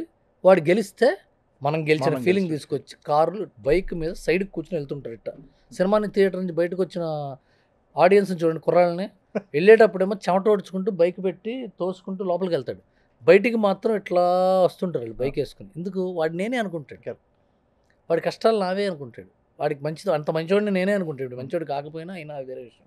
సో కష్టాలు చాలా ఇంపార్టెంట్. సో అవి మనం చెక్ చేసుకుంటే ఈ 5 C's character, cause, conflict, crisis and climax, ఇది నేను పెట్టుకున్న ఉద్దేశం. రీసెంట్గా ఒక పెద్ద సినిమా బ్లాక్ బస్టర్ హిట్ అయింది. పర్సనల్గా నాకు ఎక్కడో ఏదో మిస్ అయిందని ఒక చిన్న ఫీల్ వచ్చింది. మన సత్యం సుందరం నాకు చాలా నచ్చింది, బట్ కమర్షియల్ అంత వర్కౌట్ అవ్వలే. అండ్ ఈవెన్ కమిటీ కుర్రోళ్ళకి అయితే నేను ఏడ్చాను సార్. అంటే మేబీ అది నా పర్సనల్ లైఫ్ కనెక్ట్ అవ్వడం ఏంటో, థియేటర్లో ఏడుస్తారు, నేనైతే ఏడుస్తాను. అలాంటి చాలాసార్లు ఏడుస్తాను, నేను ఏడవడానికి వెళ్తాను, నాకు ఏడు ప్రవృత్తి సినిమా ఫ్లాప్, అది ఏడ్చాను సార్. సో మీరు అన్నట్టు ఈ క్లాసిక్ సినిమాలు తగ్గిపోయాయి. ఎందుకంటే కమర్షియల్గా సినిమా 100 కోట్లు దాటాలి, 200 కోట్లు దాటాలి, నేను 100 కోట్ల డైరెక్టర్ని, నేను 100 కోట్ల రైటర్ని, ఇట్లా అనుకోవడం వల్ల ఈ క్లాసిక్ సినిమాలు పెద్ద హీరోలు చేయడం మానేసి ఓన్లీ ఒక సర్టైన్ మాస్ సినిమాలు, కమర్షియల్ సినిమాలకి స్టిక్ అయిపోవడం వల్ల మనం సినిమా అనే దాన్ని మిస్ అయిపోతున్నాం అంటారా సార్? ఏం మిస్ అవ్వట్లేదు, ఎందుకు చెప్తా. మనం మాస్ మాస్ మాస్ అనుకుంటున్నాం కదండి. మాస్ అంటే ఏంటి? యాక్చువల్గా మాస్ అంటే ఏంటంటే ఇంగ్లీష్లో దాన్ని ట్రాన్స్లేట్ చేస్తే మాస్ అంటే వాల్యూమ్. వాల్యూమ్ మాస్ అంటే ఎంత పెద్దది, ఎంత ఎక్కువ మంది, బిగ్ వరల్డ్ లో జరిగే కదా. పాపులర్ మాస్ అంటే పాపులర్ ఫిలిం. మనం మాస్ ఉందిరా దాంట్లో అంటుంటారు. మాస్ అంటే వాళ్ళకి అర్థం కాక అంటారు, అర్థం ఉందంటారు. ఎక్కువ మందికి నచ్చేది మాస్. ఎక్కువ మందిని ఉత్తేజపరిచేది, ఉద్వేగపరిచే ఉంటాయి, ఉత్తేజపరిచే ఉంటాయి. లాస్ట్ కొన్ని సంవత్సరాల నుంచి ఉద్వేగం పోయి ఉత్తేజం వచ్చింది. అంటే కన్నీళ్లు పెట్టేది, గుండె కరిగించేది, కదిలించేది మాత్రమే గొప్ప కథలు కాదు. ఇదివరకు శంకరాభరణం, మాతృదేవ భవ, క్లాసిక్స్, స్వాతి, మూగ మనసులు, స్వయం కృషి, ఇవన్నీ ఉద్వేగం అంటే కళ్ళెమ్మ నీళ్ళు వచ్చేవి మనకి. అవును సార్, క్యారెక్టర్ బాగా ఫీల్ అయ్యేవాళ్ళు. బాలచంద్ర గారి సినిమాలు ఇప్పుడు ఎందుకు రావట్లేదంటే ఇదివరకు ఆ మోరల్స్ సినిమాల ద్వారా తప్ప వేరే ద్వారా తెలుసుకునే అవకాశం లేదు. ఇప్పుడు ఒక ఫేస్బుక్ కోట్ ద్వారా మోరల్ తెలిసిపోతుంది, కరెక్ట్ కరెక్ట్ ఇన్స్టాగ్రామ్ రీల్ ద్వారా తెలిసిపోతుంది అదే మోరల్. ఇన్స్టాగ్రామ్ రీల్ 30 సెకండ్స్ ఉంటుంది, మనకు నచ్చకపోతే ఇట్లా వేలుతో ఇక్కడ ఎక్కడి నుంచి వెళ్ళిపోతుంది, అది వెళ్ళిపోతుంది కదా, అవును సార్, మళ్ళీ కనపడదు, మళ్ళీ కనపడదు. మనం అంత క్విక్గా దాన్ని సైడ్ చేస్తే మళ్ళీ అది కనపడదు. వెనక్కి ఏది ఉందంటే రాదు, అది మళ్ళీ లైక్ చేయాలో దాన్ని సేవ్ చేసుకోవాలి. నీతి, భావుకత, భావాలు తెలుసుకోవడానికి సినిమా కాకుండా వేరే ఎవెన్యూస్ కూడా రావటం వల్ల సినిమా ఎప్పుడు భావోద్వేగాల కథాంశాలతో కాకుండా ఉత్తేజభరితే కథాంశాలు, అంటే జుమ్ అని మనకు బ్లడ్ రష్, అంటే టోనీ స్కాట్ ఫిలిం లాగా ఇంగ్లీష్లో, లేకపోతే ఒక commercial blockbusters in Hindi English, Sylvester Stallone సినిమాలు ఉంటాయి కదా, పాపులర్ ఫిల్మ్స్. ఆ పాపులర్ సినిమా కల్చర్ ప్రస్తుతం నడుస్తుంది. ఇప్పుడు సత్యం సుందరం నేను నా వైఫ్ వెళ్దాం అనుకుని నేను వెళ్ళలేకపోయా, ఏదో వర్క్ ఉండి, మా వైఫ్ వేరే ఫ్రెండ్తో వెళ్ళింది. నాకు 3-4 రోజులు చెప్పింది అంత అద్భుతంగా ఉంది సినిమా. కమిటీ కుర్రాళ్ళు మీరు కన్నీళ్ళు పెట్టారు, కమిటీ కుర్రాళ్ళు చూసిన వాళ్ళందరూ నాతో ఆ ఫీలింగ్ పంచుకున్నారు, అందరూ పంచుకున్నారు, ఒకటి కాదు. అవును సార్, అవును. అది యాక్చువల్గా very underrated, underappreciated classic. అది correct sir, correct. Underappreciated classic. ఊర్లో పుట్టి పెరిగిన ప్రతి ఒక్కడికి కమిటీ కుర్రలు కరెక్ట్గా ఐ మీన్ కరెక్ట్ టచ్ అవుతుంది సార్, టచ్ అవుతుంది. సో వాటికి వేరే అవెన్యూస్, ఇప్పుడు ఓటీటీలో చాలా బ్లాక్ బస్టర్ ఉంటుంది. అవును సార్, అవును. ఆ ఓటీటీ అది కొన్న వాళ్ళకి ఏ దాని మీద కొన్నారో అది దానికంటే ఎక్కువ డబ్బులు వచ్చి ఉంటుంది, ఖచ్చితంగా సార్. ఇలా మనకి ఇంకా వాల్యూ ఉంటుంది, అది చిరకాలం ఉంటుంది, అవును సార్, ఎక్కువ కాలం చూస్తారు. అవును సార్. ఇప్పుడు మనం అనుకున్న బ్లాక్ బస్టర్స్ చాలా మంది ఉంటారు, తర్వాత చూడరు, దానికి దే డోంట్ ఏజ్ వెల్. కొన్ని సినిమాలు the age well, correct correct. వయసు పెరిగే కొద్దీ ఆ సినిమాల వయసు పెరిగే కొద్దీ ఇన్కమ్ వస్తూనే ఉంటుంది. Correct sir, correct. ఇప్పుడు నాకు దిల్ రాజు గారు ఒకసారి చెప్పాడు, నేను ఇదివరకు రోజుల్లో నాకు డబ్బులు ఎప్పుడు కావాల్సి వచ్చినప్పుడు ఒకసారి తొలి ప్రేమ రిలీజ్ చేసాడు మళ్ళీ అన్నాడు. కరెక్ట్. ఆ తర్వాత చాలా సినిమాలు చేశాడు, మళ్ళీ చేస్తే వస్తాయి. ఇప్పుడు రిలీజ్ ట్రెండ్ కదా సార్. అప్పుడు ఆయన ఇదివరకు పాత రోజుల్లో నేను షోలే, అల్లూరి సీతారామరాజు అని second release, third release, fifth release చూసాను. నా చిన్నప్పుడు నా ముందు వచ్చిన సినిమాలు కదా, మనం చూడలేం. ఇప్పుడు లేదు. ఇప్పుడు ఏంటంటే ఓటీటీ అని, టెలివిజన్ అని వచ్చేసినాయి. So what I mean to say is, committee కుర్రాళ్ళు, సత్యం సుందరం లాంటి సినిమాలు థియేటర్లో ఆడకపోయినంత మాత్రాన అవి ఆడలేదని కాదు. వాటికి ప్లాట్ఫామ్స్ వేరేగా ఉన్నాయి, వాటికి లిమిటెడ్ ఆడియన్స్ ఉన్నారు. ఎందుకంటే అవన్నీ కూడా తక్కువ మంది మాస్ ఆడియన్స్, మాస్ అంటే వాల్యూమ్, తక్కువ వాల్యూమ్ ఉన్న ఆడియన్స్కి అలరిస్తున్నాయి. అవి 100 కోట్లు చేయవు అవి. ఎందుకంటే 100 కోట్లు చేసేవాళ్ళకి అసలు మనసు, మమత ఇవన్నీ వద్దు, ఆ ఆడియన్స్కి వద్దు. ఇప్పుడు మీరు, నేను ఈ సోకాల్డ్ 100, 200, 300 crore ఫిలిమ్స్కి ముందు రోజు నుంచి టికెట్ల కోసం తర్జన పడతాంగా, ఎంత కావాలి, ఎన్ని కావాలి, ఏ థియేటర్లో ఉంది, ఐకాన్లో ఎక్కడ చూడాలి, ఏఎంబీలో దొరుకుతుందా లేదా. మా ఐకాన్ అయితే మా ఆఫీస్ పక్కనే, ఆర్కే మల్టీప్లెక్స్ అయితే రాఘవేంద్ర గారు ఫోన్ ఎత్తట్లేదు టైంకి, నిన్న మాట్లాడారు ఆయన, అసలు ఎట్లా, ఇవన్నీ ఆలోచిస్తాం. అది సత్యం సుందరం అడుగుతాం అట్లా. సత్యం సుందరం సినిమాకి నేను చూసిన తర్వాత నేను సత్యం సుందరం గురించి చెప్పాలి. నేను సత్యం సుందరం టికెట్ల కోసం ఆదిత్య అని ఏషియన్ సునీల్ ఆఫీస్కి, ఆదిత్య మెరుగు అండి, అతనికి ఫోన్ చేశాను. అన్న పంపిస్తానన్నా, బాగుంటే ట్వీట్ చేయన్న సినిమా అన్నాడు. బాగుంటే ట్వీట్ చేయన్నా అన్నాడు. నేను ట్వీట్ చేసిన తర్వాత నాకు అనిపించింది, అతను నన్ను ట్వీట్ చేయమని దేనికి, 10 మంది చూస్తారేమో నన్ను ట్వీట్ చేస్తే అనుకోవడానికి. అంత గొప్ప సినిమా చూడకపోతే పాపమేమో అనిపించింది నాకు యాక్చువల్లీ. కరెక్ట్, నిజం సార్, నిజం. తెలుసా, అదే ఇప్పుడు పెద్ద సినిమాలు అనుకోండి, అడగకుండా వీళ్ళే ట్వీట్ చేస్తారు, ఎందుకంటే వీళ్ళు కూడా మేము చూసామనిపించుకోవడానికి. నేను ఎక్కడ స్టాండ్ అవుట్ అవుతానేమో అని చెప్పేసి. నిన్న జితేందర్ రెడ్డి అనే సినిమా ఆడియో ఫంక్షన్లో ఒక అతను, సెలబ్రిటీస్ రారండి, సెలబ్రిటీస్ మా సినిమాలు పబ్లిసిటీ చేయరండి, దానికంటే మన అదే ఎవరికి చెప్పొద్దు సినిమాలో హీరో, అవును సార్ అని చాలా ఆవేశంగా మాట్లాడాడు. సెలబ్రిటీస్ వస్తే సినిమాకి విజువల్గా కొద్దిగా అంటే అందరికి తెలుస్తుంది, people will understand that, popularity వస్తుంది అనుకోవటం నిజం అది. So I think there has to be a different kind of publicity marketing theory that should come up, so that ఇలాంటి చిన్న సినిమాలు, స్టార్స్ లేని సినిమాలు, ఎక్కువ మంది చూసే అంశాలు లేని సినిమాలు, ఈ మాస్ అపీల్ లేని సినిమాలుకి వేరే ఒక కొత్త మార్కెటింగ్ రావాలేమో. ఇప్పుడు సురేష్ బాబు గారు ఎప్పుడు హెడ్ ఆలోచిస్తుంటారు. అవును సార్. ఆయన కేర్ ఆఫ్ కంచరపాలెం కానీ అవును సార్. వాటికి కొత్త రకమైన పబ్లిసిటీ అవును దగ్గర సార్. పెళ్లి చూపులకి అవును సార్. కొత్త రకమైన పబ్లిసిటీ చేశాడు. ఉమ్, ఉమ్, ఉమ్. సినిమా రిలీజ్కి ముందే మొత్తం అందరు సెలబ్రిటీస్కి చూపించి వాళ్ళందరి దగ్గర బయట తీసుకుని జనంలో ఒక హై క్రియేట్ చేసి తర్వాత సినిమా రిలీజ్ చేశాడు. Correct sir. కానీ అందరికీ కుదరదు కదా అది. అందరూ సురేష్ బాబు గారికిను మా దిల్ రాజు గారికి బలంగా కుదిరింది అట్లా. అవును కానీ అందరికీ కుదరదు కదా. సో కొత్త రకమైనది ఏదో రావాలి, సోషల్ మీడియా పూనుకోవాలి. Hmm. సోషల్ మీడియా కూడా మాస్కే ఎక్కువ ఫ్యాన్ వార్స్ చూస్తుంటే మీకు ఏమనిపిస్తుంది? వాళ్ళు కూడా మాస్ అప్పీల్కి వెళ్తున్నారు. Correct sir. మా హీరో అని చెప్పేసి అంతా దీనికి ఏదో ఒక మ్యాటర్ ఉండాలి, దీనికి అది ఏదో జరగాలి. ఉమ్. అది ఎవరికి తెలియదు, బ్రహ్మ పదార్థం తెలిస్తే అందరూ చేస్తారు కదా. సార్ ఇప్పుడు పాన్ ఇండియా మూవీస్ అంటే 5 భాషల్లో రిలీజ్ అవ్వడమేనా? పాన్ ఇండియా మూవీస్కి ఏమైనా సెపరేట్ స్క్రిప్ట్ స్టార్లు ఉంటేనే పాన్ ఇండియా మూవీస్ అవుతాయా? అంటే ఇప్పుడు జనరల్లీ ఏ సినిమా వచ్చినా టక్క టక్క టక్క టక్క 5 భాషల్లో రిలీజ్ చేస్తున్నాం, it's a pan India movie అంటున్నారు.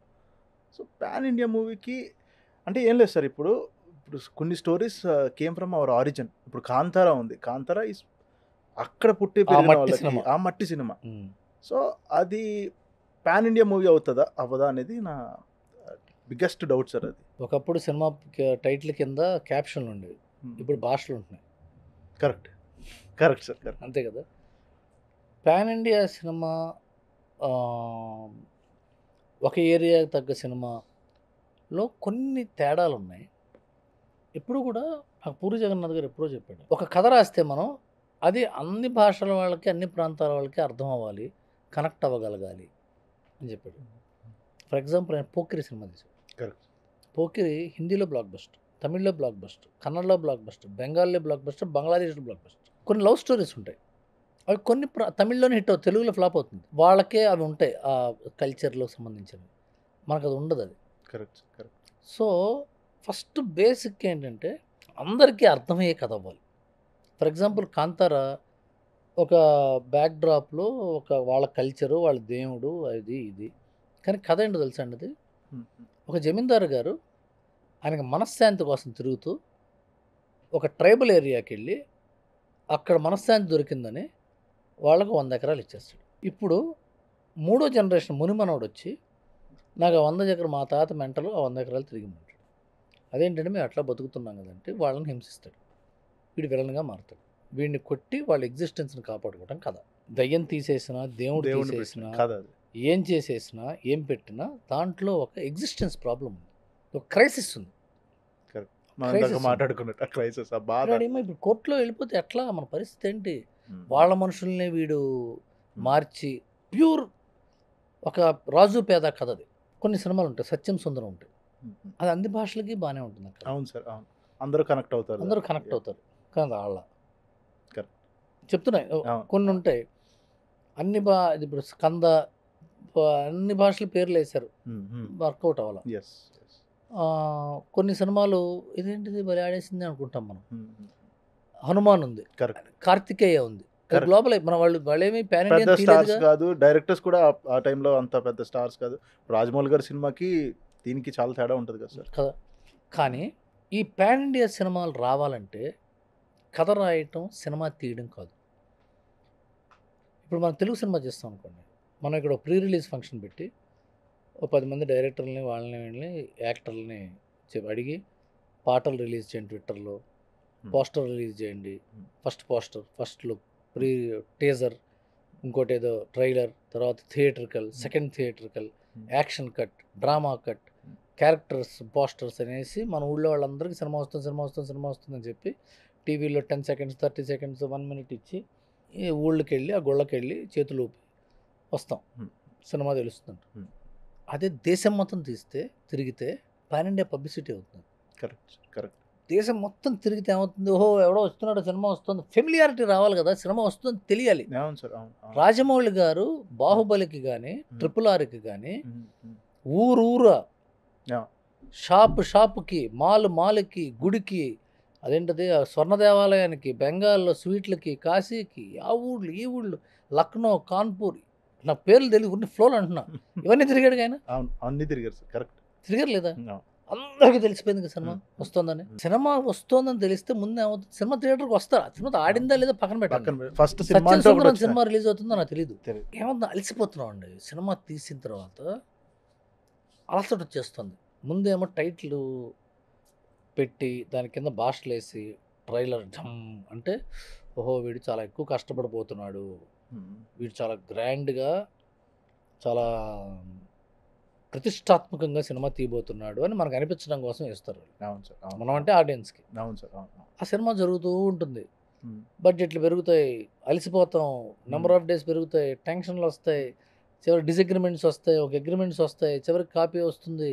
ఈ లోపల బయ్యర్లు ఏమో డేట్ చెప్పమంటారు, ఓటీటీ ఏమో మీరు బలానా తారీఖు రిలీజ్ చేస్తేనే మేము కొనగలమండి, లేకపోతే మాకు ఈ 3 నెలల స్లేట్ మిస్ అయిపోయి ఫీల్ అయిపోయింది, మీరు ఇప్పుడే రిలీజ్ చేయండి. ఇప్పుడే రిలీజ్ చేయాలంటే వర్క్ ఫినిష్ అవ్వట్లేదండి, టక్ టక్ టక్ టక్ ఫినిష్ చేస్తారు. ఈ కాపీ ఎడిటింగ్ పబ్లిసిటీ వదిలేస్తారు. పబ్లిసిటీ వదిలేసి అది ఏమో ముందు తెలుగు చేద్దాం సార్, ఆ హిందీకి తర్వాత చూసుకుందాం, అది హిందీ డబ్బింగ్ ఇచ్చేద్దాం, తమిళ మలయాళం ఇప్పుడు వాళ్ళకి వేరే సినిమాలు ఉంటాయి, లోపల సినిమాలు మనకు వద్దులేండి, అది కన్నడ కరెక్ట్ కాదు సార్. అప్పుడు అక్కడ శివన్న సినిమా వస్తుంది, ఇలా అయిపోయి అది కాస్త పులిహోర. పబ్లిసిటీ ఉండదు, ప్లానింగ్. మేము వస్తున్నాం ఈ టైంకి, ఎవడొచ్చినా సరే మేము వస్తున్నాం, మేము వస్తామంటే పబ్లిసిటీ జనానికి చెప్పాలి, సార్ మేము సినిమా తీస్తున్నాం, pan India pan India pan India bhajan చేసి చేసి చేసి. కాంతార పాన్ ఇండియా ముందు అవలా, కాంతార ముందు కన్నడలో రిలీజ్ అయింది. అవును సార్, నాకు అది కన్నడలో బ్లాక్ బస్టర్ అయిన తర్వాత తెలుగులో డబ్బింగ్ చేశారు. కాంతార వీక్ లో బ్రేక్ ఆల్ ద పబ్లిసిటీ ఇది సార్. ఎందుకంటే చాలా మందికి అసలు కాంతార పాన్ ఇండియా సినిమా కాదండి. అవును sir, Kannada pan India cinema కాదు, అది ఫస్ట్ కన్నడ సినిమా, అది కన్నడలో రిలీజ్ అయింది. కన్నడలో రిలీజ్ అయినప్పుడు 1 వీక్ ఇక్కడ ఆడింది ఫారం మాల్లో. ఫారం మాల్లో కన్నడ సినిమా ఆడింది. ఆడితే ఈ రియాక్షన్ షాక్ అయిపోయారు. 1 వీక్ లేట్గా రిలీజ్ అయింది తెలుగులో. ఆ తర్వాత హిందీలో రిలీజ్ అయింది. ఒకేసారి అన్ని చోట్ల జెండా ఊపల వాళ్ళు హనుమాన్కి ఊపారు జెండా. ఎందుకంటే హనుమాన్కి ఎందుకు పాపులారిటీ వచ్చింది, ఆది పురుష్ కంటే హనుమాన్ పోస్టర్ బాగుందన్నారు. మెయిన్ కంపారిజన్ బట్టే హనుమాన్కి ఈ పాపులారిటీ వచ్చింది. ఈ పాపులారిటీని మనం అప్హోల్డ్ చేయాలి, దీన్ని కంటిన్యూ చేయాలి, దీన్ని మీటర్లు పెట్టాలి, దాన్ని మర్చిపోకూడదు పాపులారిటీని అని చాలా కష్టపడి డైరెక్టరు పాపులారిటీని ఒక పక్క సినిమా చేసుకుంటూ ఒక పక్క పబ్లిసిటీ చేసుకుంటూ అందరికి హనుమాన్ హనుమాన్ హనుమాన్ చెప్పిన తర్వాత రిలీజ్ చేశారు సినిమా. కార్తికేయ 2 పాన్ ఇండియా అనుకోలే వాళ్ళు, తెలుగు సినిమా తీశారు వాళ్ళు, హిందీ డబ్బింగ్ అమ్మారు. అది కాస్త హిందీలో ఆడింది. ఎందుకు, ఆ producer previous film Hindi cinema Kashmir files producer ఆయన అభిషేక్ అగర్వాల్. కాశ్మీర్ ఫైల్స్ విశ్వప్రసాద్ గారు మెయిన్ పార్ట్నర్ దాంట్లో. అభిషేక్ అగర్వాల్ గారి పేరు మీద వర్కౌట్. దాంతో పబ్లిసిటీ చేశారు. ఓ కృష్ణుడు, దీన్ని కొద్దిగా హెవీ చేయాలి, కృష్ణుడు అనే ఎలిమెంట్ యూనివర్సల్ ఎలిమెంట్ కాబట్టి ఆ ఓపికగా తిరిగారు వాళ్ళు, పబ్లిసిటీ చేశారు. పబ్లిసిటీ చేయకుండా మన పాన్ ఇండియా అంటే పెళ్ళం కూడా చూడదు సినిమా, పెళ్ళం కూడా చూడదు. Out of the box movies అని కొన్ని వచ్చేసారు మనకి, లైక్ శివ సినిమా, ఇప్పుడు మనకి కేజీఎఫ్ లాంటి సినిమాలు, ఇవన్నీ అప్పుడున్న రూల్స్ అన్ని బ్రేక్ చేసి డిఫరెంట్గా వచ్చిన సినిమాలు. లైక్ శేఖర్ కమ్లా గారిది హ్యాపీ డేస్ వచ్చింది అప్పుడు, ఇట్లాంటి సినిమాలన్నీ. సో ఈ సర్టెన్ ఒక బాక్స్ గీసుకుని సినిమాలు ఎలాగే తీయకుండా వేరేలాగా తీసినందుకు ఇవి అవుట్ ఆఫ్ ద బాక్స్ సినిమాలు అయ్యాయా? నేను చాలా కాంట్రవర్షియల్ స్టేట్మెంట్. డైరెక్టర్ ఎలా ఆలోచించారంటారు? సినిమాలు ఎలా తీయాలి అనే రూల్స్ రాసి ఉంటే ఆ రూల్ ప్రకారం తీసిన సినిమాలు శివాను మిగిలిన వాళ్ళందరూ డిస్ట్రిబ్యూటర్లు, బయ్యర్లు, ఆరిపోయిన ప్రొడ్యూసర్లు, అవలేకుండా ఆగిపోయిన కో డైరెక్టర్లు చెప్పిన రూల్స్ ప్రకారం తీసిన సినిమాలు మిగతా సినిమాలు. రూల్ ప్రకారం సినిమా తీయాలంటే శివ హ్యాపీ డేస్ లాగా తీయాలి, కేజీఎఫ్లో తీయాలి, సందీప్ రెడ్డి వంగాలో తీయాలి. వాళ్ళు రూల్ ప్రకారం తీస్తున్నారు. విశ్వనాథ్ గారు, కే బాలచంద్ర వాళ్ళు తీస్తున్నారు. వీళ్ళు ఏంటంటే బయ్యర్లు చెప్పినట్టుగా, ఎగ్జిబిటర్లు చెప్పినట్టుగా, ఆ ప్రొడ్యూసర్లు చెప్పినట్టుగా, లేకపోతే కో డైరెక్టర్లు చెప్పినట్టుగా, ప్రొడక్షన్ మేనేజర్లు చెప్పినట్టుగా చెప్పి వీళ్ళకి ఇంతకుముందు చూసిన సినిమాలు హిట్ అవుతాయి కాబట్టి అలా తీయాలి అని తీస్తున్నారు వీళ్ళు. వాళ్ళు నిజంగా తీస్తున్నారు కరెక్ట్గా. ఇదొక్క నాకు మొత్తం నా పర్స్పెక్షన్ మొత్తం మార్చేసింది. వాళ్ళు కరెక్ట్గా తీస్తున్నారు, అన్ని హిట్ కదా. అవును సార్, అదే కదా వాళ్ళకి మాట్లాడుకుంటాం మనం. శివ అనే సినిమా మాట్లాడుకుంటాం కదా. ఎప్పుడు శివ సార్? నాకు తెలిసి మీరు స్కూల్ కూడా వెళ్ళి ఉంటారు సినిమా వచ్చినప్పుడు. లేదు సార్, చెప్తున్నా. అదే శంకరాభరణం ఎప్పుడు సినిమా, ఖైదీ ఎప్పటి సినిమా, ఖైదీ మీరు పుట్టుండరు, అవును సార్, అవును అవును మనం మాట్లాడుకుంటున్నాం కదా. అవును సార్, అవును. అవి వాళ్ళు కరెక్ట్గా తీశారు సినిమాలు. ఇప్పుడు ఈ సినిమా ఉంటుంది, ఆదిత్య 360 అనే సినిమా ఉంటుంది, Yeah. భైరవ ద్వీపం సినిమా ఉంటుంది. అవి ఇన్ ద బాక్స్ వాళ్ళు ఒక జానర్ తీసుకుని, భైరవ ద్వీపం is a folk fantasy genre. ఆ జానర్లో అలా ఉండాలి, కరెక్ట్గా కొలతేసినట్టు ఉండే సినిమాలు. మురారి గారి సినిమాలు ఉండేవి దొరికి యువచిత్ర వాళ్ళు, కరెక్ట్ కొలతేసినట్టు ఉంటాయి. సురేష్ బాబు కలిసి ఉందని రా, పర్ఫెక్ట్ కొలత, పర్ఫెక్ట్ రూల్ ప్రకారం తీస్తారు వాళ్ళు. బొబ్బిల్ రాజా ఫారెస్ట్ అడ్వెంచర్ తీద్దాం అనుకున్నారు.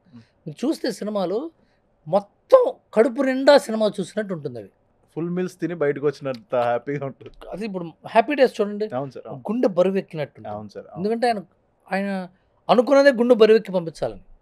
Correct correct. మిగతా సినిమాలు ఉండవు. రే ఇంటర్వెల్ ముందు పాట మంచి మాస్ సాంగ్ ఉండాలి, క్లైమాక్స్ ముందు మాస్ సాంగ్ ఉండాలి, ఇంట్రడక్షన్ మాత్రం హీరో అదిరిపోవాలి, 3 మెలికలు నేలకి 3 మెలికలు గాల్లో వేయాలి. చాలా ఎక్స్పెక్ట్ చేస్తారు సార్. ఇంటర్వెల్ సాంగ్ లేకపోతే లేచిపోతారు సార్ మన దగ్గర అని చెప్తారు. లేదు బయర్స్, ఇంటర్వెల్ లో ఫైట్ లేకపోతే సినిమా ఉంది సార్, సినిమా ఏం లేదు. Interval week sir. బయ్యర్లు, ఫ్యాన్స్, ఎగ్జిబిటర్లు మేము తీసుకెళ్ళమండి అని ఇట్లా ఫైనాన్షియల్ చెప్పడం వల్ల వచ్చే సినిమాల కర్మ ఇది.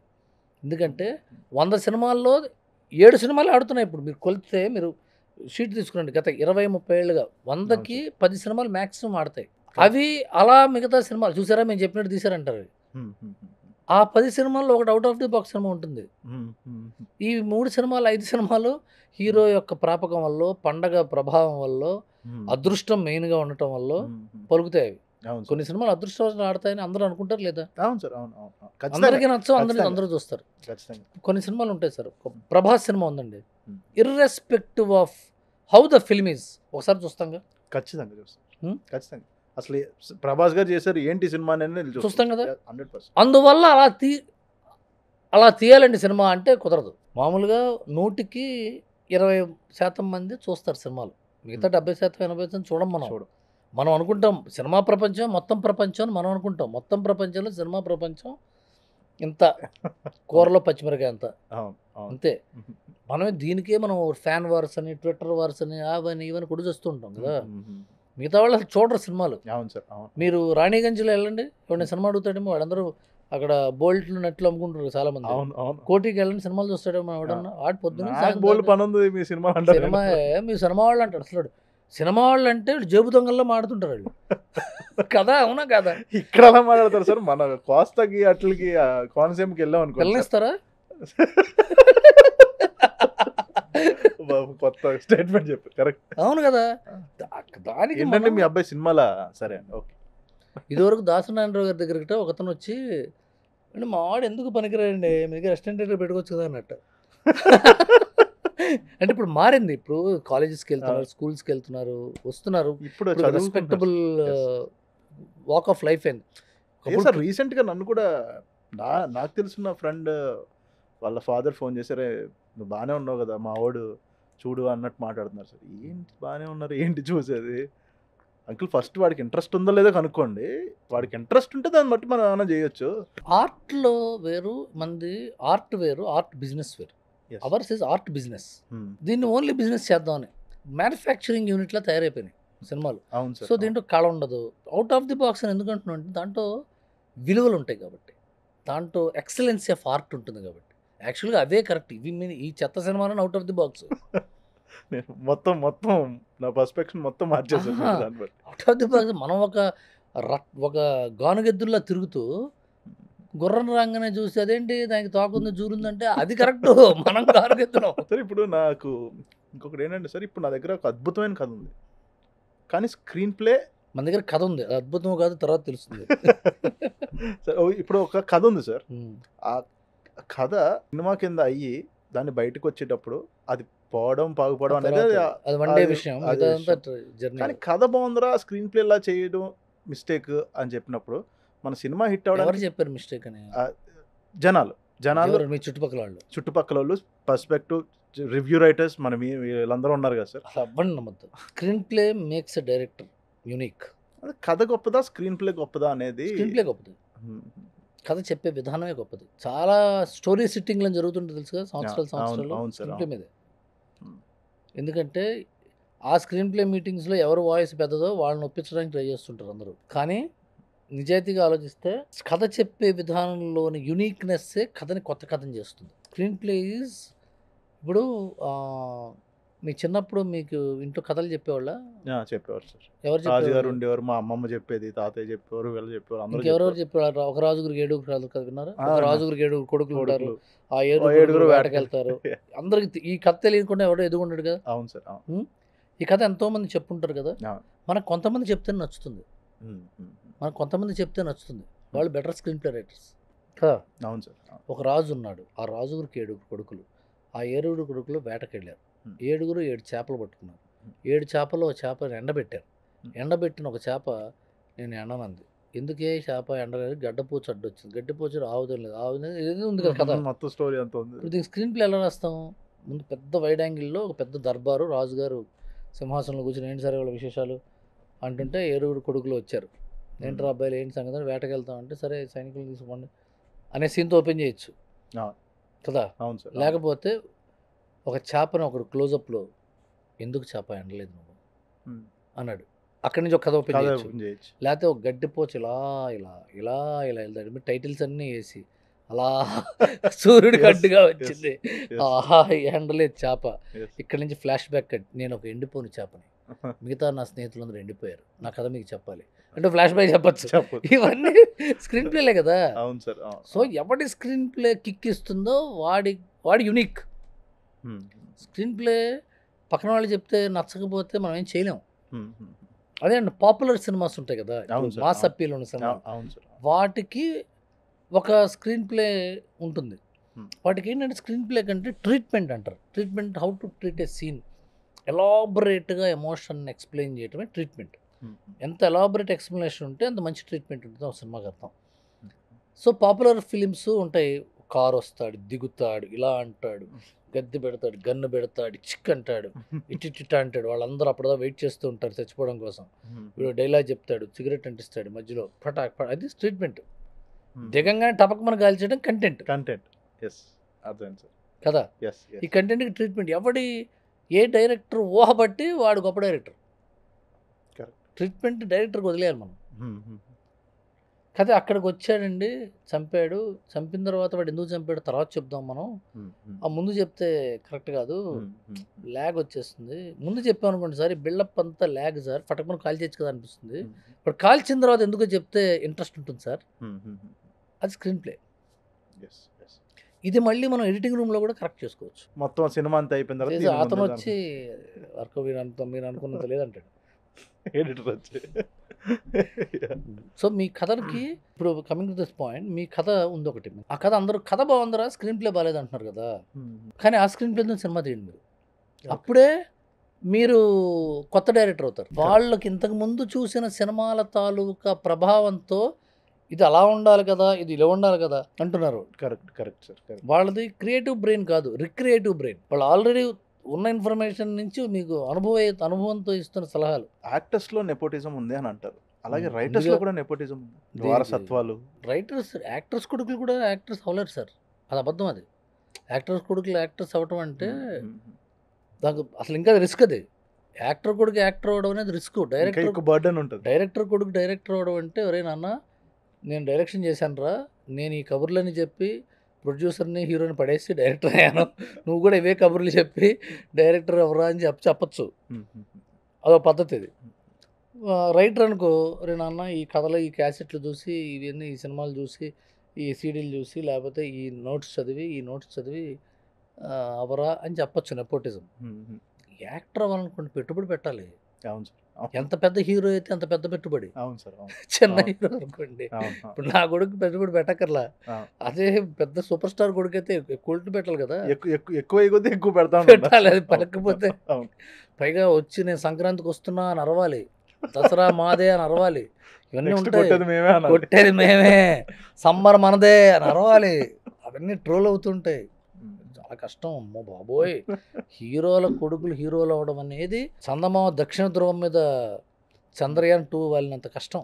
నెపోటిజం అనేది కరెక్టే, ఉండాలి, తప్పేం లేదు, ఉండొచ్చండి, తప్పలేదండి. రాజు తన కొడుక్కి రాజ్యం ఇస్తాడు, షాపు ఓనరు షాపుకు తన కొడుకు ఇస్తాడు, కంసాలుడు తన కొడుకు కంసాల పని నేర్పిస్తాడు. అవును సార్, అవును. మంగలి ఏంటి అన్ని వృత్తి ఏ విద్యలు వృత్తి ఉన్న వాళ్ళకి వాళ్ళ ఒక నెక్స్ట్ పురోహితుడు తన కొడుక్కి పౌరోహిత్యం నేర్పిస్తాడు. Yeah. పూజారి తన కొడుక్కి చెడగోపం పెట్టడం నేర్పిస్తాడు. రైటర్ తన కొడుకు రైటింగ్ నేర్పించచ్చుగా. ఇప్పుడు ఈ మనం కూర్చుని స్టూడియో ఓనర్ తన కొడుకు వేస్తాడు కదా, మనకి ఇవ్వడు కదా సార్ అంతే కదా స్టూడియోని. సార్, అంతే కదా సార్. Yeah. అదే ఏ ఫీల్డ్ ఉన్న వాళ్ళు ఫీల్డ్ కదా ఎంచుకుంటారు. అంటే కాబట్టి ఇప్పుడు ఉండే ఈ నెపోటిజం వల్ల బయట నుంచి వచ్చే వాళ్ళు ఇండస్ట్రీలోకి ఆగిపోతున్నారు అంటారా? అంటే నాకు ఈజీగా ఛాన్స్ రాదు బై అవుట్ సైడర్, అయ్యబాబు అసలు ఇండస్ట్రీలోకి మనం వెళ్ళలేము ఎందుకంటే అక్కడ అసలు మనల్ని రానివ్వరు అనే ఒక అపోహ ఒకటి బయట ఉంది సార్. పైగా ఇప్పుడు రైటింగ్ అవ్వాలి, నేను డైరెక్టర్ అవ్వాలనుకున్న వాళ్ళు చాలా మంది ఉన్నారు. చాలా మంది ఉన్నారండి. సో వాళ్ళకి ఎక్కడ ఏ పాయింట్లో వాళ్ళకి ఛాన్స్ దొరుకుతుంది? అంటే చాలా కర్కశంగా చెప్తాను ఈ సమాధానం. మన తల్లిదండ్రులు, మన చుట్టాలు, మన స్నేహితులు, మన కుటుంబాలు ఒక తరహా జీవితంలో ఉండి వేరే ఇండస్ట్రీలోకి వెళ్ళడం అనేది చాలా రిస్క్తో కూడుకున్న అడ్వెంచర్. Correct. ఇప్పుడు మా నాన్న లెక్చరర్ అండి, మా తాతగారు వ్యవసాయదారు. వాళ్ళు నన్ను ఏమనుకుంటారంటే ఎడ్యుకేషన్ సంబంధించిన జాబ్స్ బిజినెస్లో చేసుకోమంటారు. సినిమా ఇండస్ట్రీ అంటే మాకు సంబంధం లేదురా, అది ఎక్కడికి వెళ్ళిపోతుంది, ఎవరు తెలుసు నీకు అసలు ఫస్ట్? ఎవరు తెలుసు అంటారు. అలెగ్జాండర్ అట్ట అనుకుంటే ప్రపంచానికి జయించేవాడు కాదు. అవును సార్, అవును. అసలు మనం ఒకటి అనుకుంటే అది అక్కడ ఉండేది మనుషులే. నేను కొంతమంది ఫ్రెండ్స్ని చూస్తుంటా, అమెరికా వెళ్ళాలంట, అక్కడ ఎట్లా బతకాలి తెలియదు ఎలా అని. నేను చదువుకున్న రోజుల్లో అమెరికా వణికిపోయేవాళ్ళు. కొంతమంది వెళ్ళి పెట్టి వాట్సాప్ ఇప్పుడు ఇంగ్లీష్ వచ్చినా రాకపోయినా కింద మీద పడి వెళ్ళిపోతారు. అవును సార్, చేపల ఎక్వేరియంలోంచి సముద్రంలో పడేసిన చిచ్చుకొని వెళ్ళిపోతుంది సార్. అవును సార్, అవును, అవును. అసలు ఏమీ తెలియకుండా అది మన సైకాలజీలో ఉంటుంది. అది మన ఇంటర్నల్ పర్సనాలిటీ డెవలప్మెంట్లో మనం ఎక్కడున్నా మనుషులే, ఎక్కడ ఉండేది మనుషులే. తొక్కేస్తారు, ఎక్కడైనా తొక్కేస్తాడు. బ్యాంక్ ఉద్యోగంలో తొక్కటం అనేది మనం తొక్కటం అనేది అనే పదం ఓడిపోయిన వాడు పెట్టుకున్న పదం. అది గెలిచిన వాడు ఎక్కడం అంటాడు, మేము ఎక్కుతున్నామండి పైకి అంటాడు. ఆ కాలి కింద ఉన్నవాడు తొక్కేశారు సార్, తొక్కేశారు సార్, నాకు ఛాన్స్ ఇవ్వలేదని. నువ్వు ట్రై చేయలేదేమో. అసలు ట్రై చేసిన తొక్కుతారు భలే వాళ్ళు. Competition sir. రన్నింగ్ రేస్ వెళ్తుంటే ఒకటే రెబ్బన్ ఉంటుంది, 20 మంది పరిగెడుతుంటాడు, ఎవడు బాగా పరిగెడతాడు అది తగులుతుంది. ఇది బిజినెస్. ఇది తరుణ్ భాస్కర్ ఎవడు కొట్ల? అవును సార్. సందీప్ రెడ్డి వంగ గారు ఎవరైనా ఆయన కొట్టలేదైనా? ఇక ఇప్పుడు వచ్చిన వాళ్ళందరూ వెంకీ అట్లు కొట్టాడు కదా. అసలు ఆ కరుణాభవన్ ఎలా అండి, అతను ఎక్కడి నుంచో వచ్చాడు, సినిమా సొంతంగా తీసుకున్నాడు, ఫ్లాప్లు అయ్యాయి, ఇంకా చాలా అన్నారు, ట్రోలింగ్ చేశారు, మళ్ళీ జెండా పాతాడు కదా వాడు వచ్చి. అంతే కదా సార్, మంచి హిట్ అయింది, మంచి బ్లాక్ బస్టర్ తీసుకున్నారు సార్. మనలో ఉండాలి సార్, కొడతాం. త్రివిక్రమ్ శ్రీనివాస్ గారు ఎవరండి? కరెక్ట్. భీమవరంలో ఒక మధ్యతరగతి కుటుంబంలో పుట్టిన వ్యక్తి, ఆయన వాళ్ళ నెంబర్ 1 డైరెక్టర్ అయ్యాడు కదా. అవును సార్. అసలు నెపోటిజం అనేది మనం తొక్కేశారండి, టాలెంట్ ఉన్న వల్ల కాలేదండి, అవన్నీ రాత్రిపూట బాధపడి పొద్దున్నే మళ్ళీ కళ్ళు తుడుచుకొని తల దూకుని బయలుదేరటం. అస్సలు పట్టించుకోవద్దు, అది పెట్టుకుంటే దెబ్బతింటాం. సార్ డైరెక్షన్ మీరు 2 సినిమాలు చేశారు డైరెక్షన్ కింద. సో ఆ డైరెక్షన్ దగ్గర ఎక్కడ ఫెయిల్ అయింది, ఏది మిస్ఫైర్ అయింది అంటారు సార్? చాలాసార్లు చెప్పాను నేను. ఫస్ట్ సినిమా చేసినప్పుడేమో నాకు అంత నాలెడ్జ్ లేదు. సెకండ్ సినిమా అప్పుడు నాకు కంప్లీట్ నాలెడ్జ్ ఉంది. అప్పుడు నా మీద అవతలకి నమ్మకం లేదు. నేను అంటే అదే చెప్తాను, ఆర్టియర్ థియరీ సినిమా మేకింగ్లో ఎలా ఉంటుందంటే, audio visual marriage is cinema. Married prints అనేవాళ్ళు ఇది వరకు. అంటే సౌండ్ని పిక్చర్ని కలపాలి. మామూలు సినిమాలకి రీ రికార్డింగ్ అనేది ఒక ఆధారం మాత్రం. లేకపోతే సినిమా చూసేసి డబుల్ పాజిటివ్లో చూసేసి ట్రిమ్ తీసేయండి, అది తీసేయండి, సౌండ్ లేకుండా, డబ్బింగ్ లేకుండా. కొన్ని సినిమాలు సౌండ్ ఎఫెక్ట్స్, రీ రికార్డింగ్, ఆ గిమిక్స్ ఉంటేనే దాని ఎక్స్పీరియన్స్ వస్తుంది. Sound effects and re recording, అదే background score are major heart of certain kind of films. నేను జవాన్ అలాంటి సినిమా తీశాను.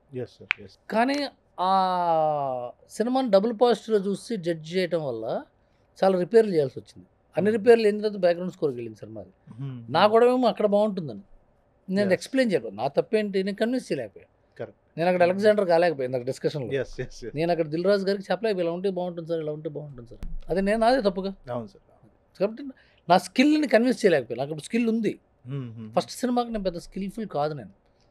నాకు అప్పుడు అర్థమైంది. నాకు అప్పుడు అర్థం అవ్వాలి.